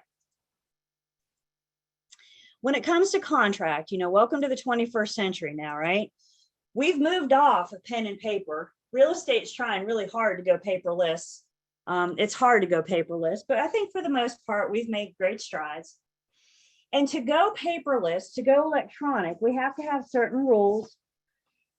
And the rule that regulates our e-signatures and our electronic transaction is something called the Uniform Electronic Transactions Act. FYI, we have a state version, which is the North Carolina Uniform Electronic Transactions Act. Both say about the same thing. What the UETA tells us is that once the parties agree to use e-signatures, those e-signatures count as their legally binding signature. You guys had to sign something for Lane to be here today, right? You had to sign the contract from Carolina School of Real Estate. And Lane asked you to sign it using e-signatures. So you got the email from Lane, you clicked on the link, and then you clicked on the terms and conditions and read all that very carefully before you accept it. What? You didn't read the terms and conditions? Oh, no, I'm just kidding. Nobody reads those, right? Do you know what those terms and conditions said? In part, they said that by clicking here, you agree to allow your e-signature to count as your legally binding signature. So you can't go back to Lane later and say, this doesn't look like my actual hand signature. You agreed to allow that. And that's what the UETA says. Once you agree to allow that, your e-signature is your binding signature.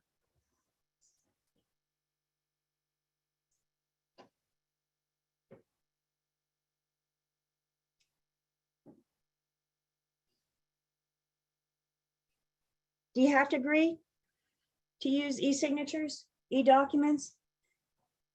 Guys, not everybody has an email. Not everybody uses email. So we can't go completely paperless yet, right? Until we get everybody on board. I had sellers once, they were the sweetest couple, elderly couple. They were selling their townhouse in Winston to move down to the beach to be closer to the grandkids. And I was at the listing appointment. They decided to hire me. So we were going through the paperwork.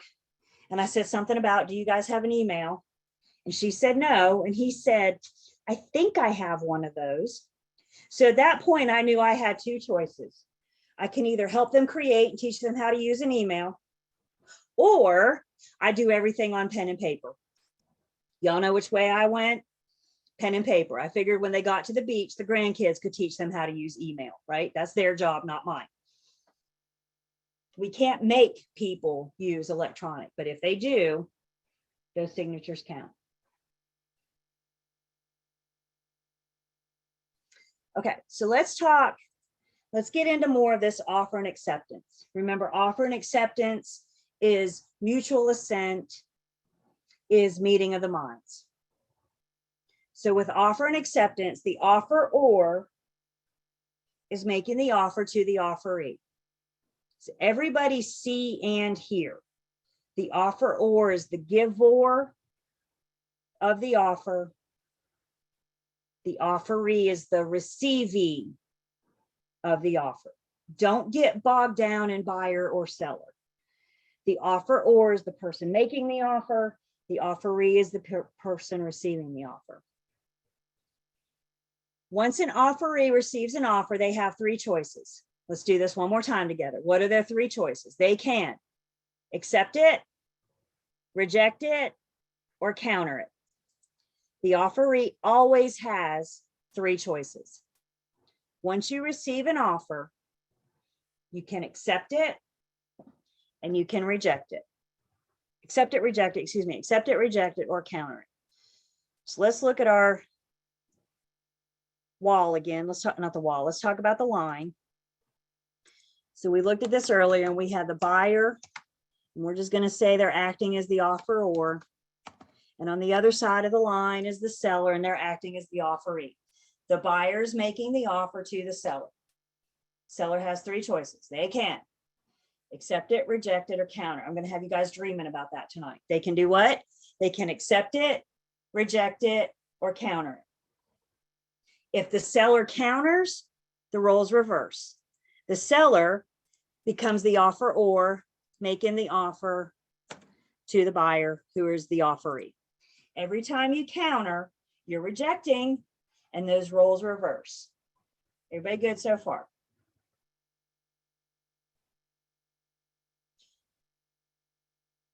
There's this magic moment in time when it goes from offer to acceptance. There's this magic moment in time when we have an offer, and that offer becomes a contract.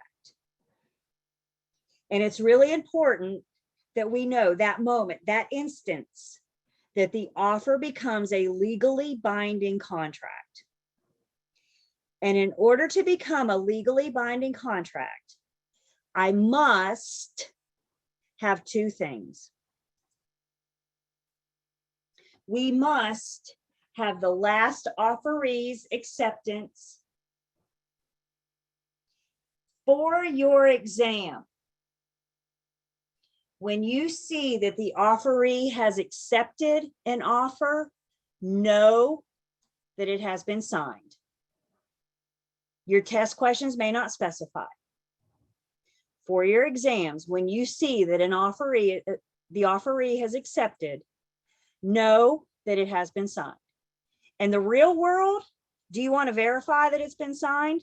In the real world, absolutely. For your exam, I'm telling you, it's been signed. This is me verifying.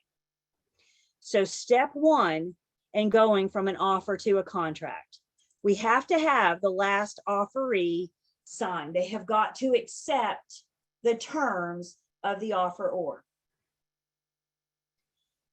The second thing that must happen to create a contract is we have to have communication of acceptance cross the line.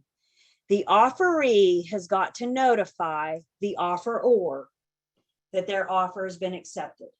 Signing it isn't enough. Signing it is only one step. The person making the offer has to know that their offer has been accepted. They have got to be notified that their offer has been signed. Now, this is a good place and a bad place to leave us. You feel like a cliffhanger. You ever watch a good show and they end the show with a good cliffhanger? So here's your cliffhanger. I know you got a whole bunch of questions. We're going to pick back up here on Tuesday. Please don't go anywhere just yet. We also need to bring in the agent, what this looks like when the agent's involved. And we also need to talk about acceptable forms of communication. How do we notify the other party that your offer's been signed? Where does the agent's role play in this, etc.? We'll talk about dual agency. Absolutely. So I'm going to leave you here. Like I said, this is your cliffhanger. You feel like you're watching Better Call Saul or something. This is your cliffhanger. And then when we come back on Tuesday, we're going to pick back up. Okay, so don't go anywhere just yet, please. I do want to, and I'm going to clear, I'll actually start on this slide, this same conversation. But I do want to stop sharing just for 1 second. There's a couple things I want to share with you guys as we head out. First off, how many days do we meet next week? How many days? We meet 3. Good job. We get to see what everybody looks like on a Wednesday morning, right? So next week we start Tuesday, Wednesday, Thursday. Next week things pick up a little bit. So you guys please get prepared, get ready for next week. We're going to finish Unit 10. So if you're looking ahead, please look ahead at Unit 10. And then after 10, we go to 14 and 15. Remember, we follow the syllabus. So if you're looking ahead this weekend, finish Unit 10 and then Units 14 and 15. Guys, a lot of people struggle with 14 and 15. 14 and 15 are our lenders units. When you signed up for this class, you probably didn't know that we got to act like a lender. 14 and 15 is our opportunity to put on our lender hat. And I'm telling you, that's the best way to get through 14 and 15. We're going to start thinking like a lender. We're going to stop thinking like agents, and we're going to stop thinking like lenders. I think the challenge that we have with 14 and 15, it's a whole new language, a whole new set of vocabulary words, all new verbiage, lender speak, if you will. The other challenge we have with 14 and 15, we got some math. Doesn't it make sense as your financing units deal with math? So if math isn't your, again, I encourage you to look ahead, 14 and 15, those math concepts. I did want to make sure I talked about that and that. Okay. Also starting next week, I'm always the last one to log off anyway, but starting next week, I'm going to encourage you guys to stay after class. If you have questions, if you want to work a math problem again, I'm going to make myself available to you guys on this Zoom call. I'll stop recording. I'm not going to cover new material because that's not fair to everybody else, right? But if you want to go back, if you want to revisit, if you want to talk about what happens when I get my license, I'm going to make myself available starting next week after class. And I hope you guys will take advantage of that. Maybe we can clear up anything that's confusing. Maybe we can answer some of these questions that, we got to stay on point in the material if we want to cover everything. So again, if I tell you I can't talk about it right now, I'm not trying to be mean. I'm just trying to keep us on point so we can cover everything. So if you really want to get off topic, let's start doing it at 1 o'clock starting next week. How long am I going to be available? It just depends. I'm going to, I still got to eat lunch at some point too. I'm not going to sit here till 5 o'clock with you guys, but if you have a question, if you have something, 15, 20, 30 minutes, whatever, but I want to try to start encouraging you guys to reach out to me. Compared to other classes, I'm not hearing much from you guys. So please, please, please don't sit there and struggle in silence. Communicate with me, reach out to me, let me help. Can we go over some of the unit quizzes? Yes. Again, I'm not sitting here till 5 o'clock, but you guys, you don't have to wait for me.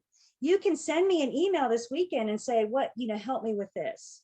So I'm encouraging you guys to reach out to me. I'm also making myself available next week after class to help solidify some of these things. Fair enough. Okay. I'm almost done. I know it's 1 o'clock. Can you guys give me like 1 more minute?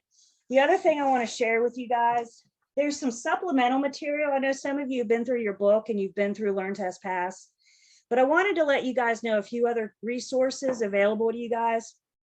If you look at your textbook, Dearborn is the author, tells you right here on the front cover, Dearborn.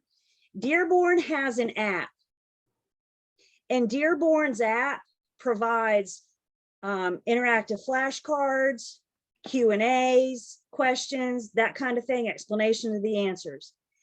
What I understand from previous students is that the Dearborn app, you get it for free for the first 30 days. So why am I waiting until now to tell you about it? Because now we are less than 30 days away from your exam. So if you've been through the book, if you've been through Learn, Test, Pass, and you're looking for additional study material, consider the Dearborn app. I don't know. I've never accessed the app, so I don't know. But consider the app. The other thing some of you may want to look into, that information you got from Lane, you know, when you guys signed up for the class, you got materials from Lane. And one thing you got was a little flyer or something with, it's called Exam Smart. Can you guys see that? And they too offer material information. So you may want to check out Exam Smart. Again, there's a fee for it. I don't know what that fee is, but Exam Smart, can you guys see that? If you don't have the flyer, just shoot me an email or text and I'll be happy to send it to you. Oh my gosh, Dearborn is just 3 days now. I guess they caught on to us. So that's brand new information to me. Thank you for letting me know that. But you may want to look at the cost. I don't want you guys spending a whole bunch of money, right? So that's why I say, I mean, if you've not touched the book and Learn, Test, Pass yet, then don't spend money on some of the supplemental stuff. But if you're looking for additional resources, Dearborn has a good product and Exam Smart. So I just want to help you get, again, you guys, quiz questions over and over and over again. You might have been through Learn, Test, Pass 7 times by now, and you know the answer to number 12 is D before you ever finish reading D. So if you're looking for some additional questions, consider Dearborn or Exam Smart. That app is awesome because it just asks you question after question. And if you don't know the material, yeah. And if you don't know the material, you can say, don't know. If you've mastered the material, you can say, I know it, and they don't go back to it, but they'll just, and they ask you a question a day. You know, they have like a question of the day. And it, especially for people like me that scroll their phone at night before they go to bed, this is like ideal. Thank you. I appreciate you sharing that. So guys, here's the deal. You can go to Google and search pre-licensing. You find all sorts of crap out there, can you? I can't validate the internet. I have had good experience, former students with good experience, Dearborn, Exam Smart. You know, please just don't go find any resource. I've heard good things about Prep Agent. You know, I can't validate the internet though. That's the problem. And if you're going to Google for supplemental study material, just make sure you're staying in North Carolina. I had a girl once, God love her, she was so confused, and come to find out she was looking at YouTube videos for Florida state law. I said, well, honey, I need you in this state. So make sure your state specific stuff. Okay, it's 1:03. Thank you guys so much for your time. I apologize for keeping you over. You guys have a wonderful weekend. Lots. We're getting ready to get serious the next 3 weeks, 3 days a week for 3 weeks. Travis Everett is good too on YouTube. Travis has a YouTube channel. Honestly, I think you're just as good as he is with the information. I think you cover it. He's just a little, he's super animated. I think it helps sometimes to hear things differently. I mean, I'm pretty sure for the most part, Travis and I are saying the same thing. Travis, we call Travis the OG of YouTube because he was recording and putting his stuff on YouTube long before we knew what a COVID pandemic was. So he's been doing this for a long, long time. Travis Everett and Rashid, absolutely, you guys, there's a whole bunch of stuff out there. If you're not sure about the validity, just, you know, get with Lane or I. Maybe we've heard of it, maybe we haven't. But this is worth me saying again, I can't validate the internet. So try to stick with sources that at least Lane or I have heard of. Okay. All right. Thank you guys for your time. Y'all have a good weekend. Please reach out to me. We'll see you guys on Tuesday.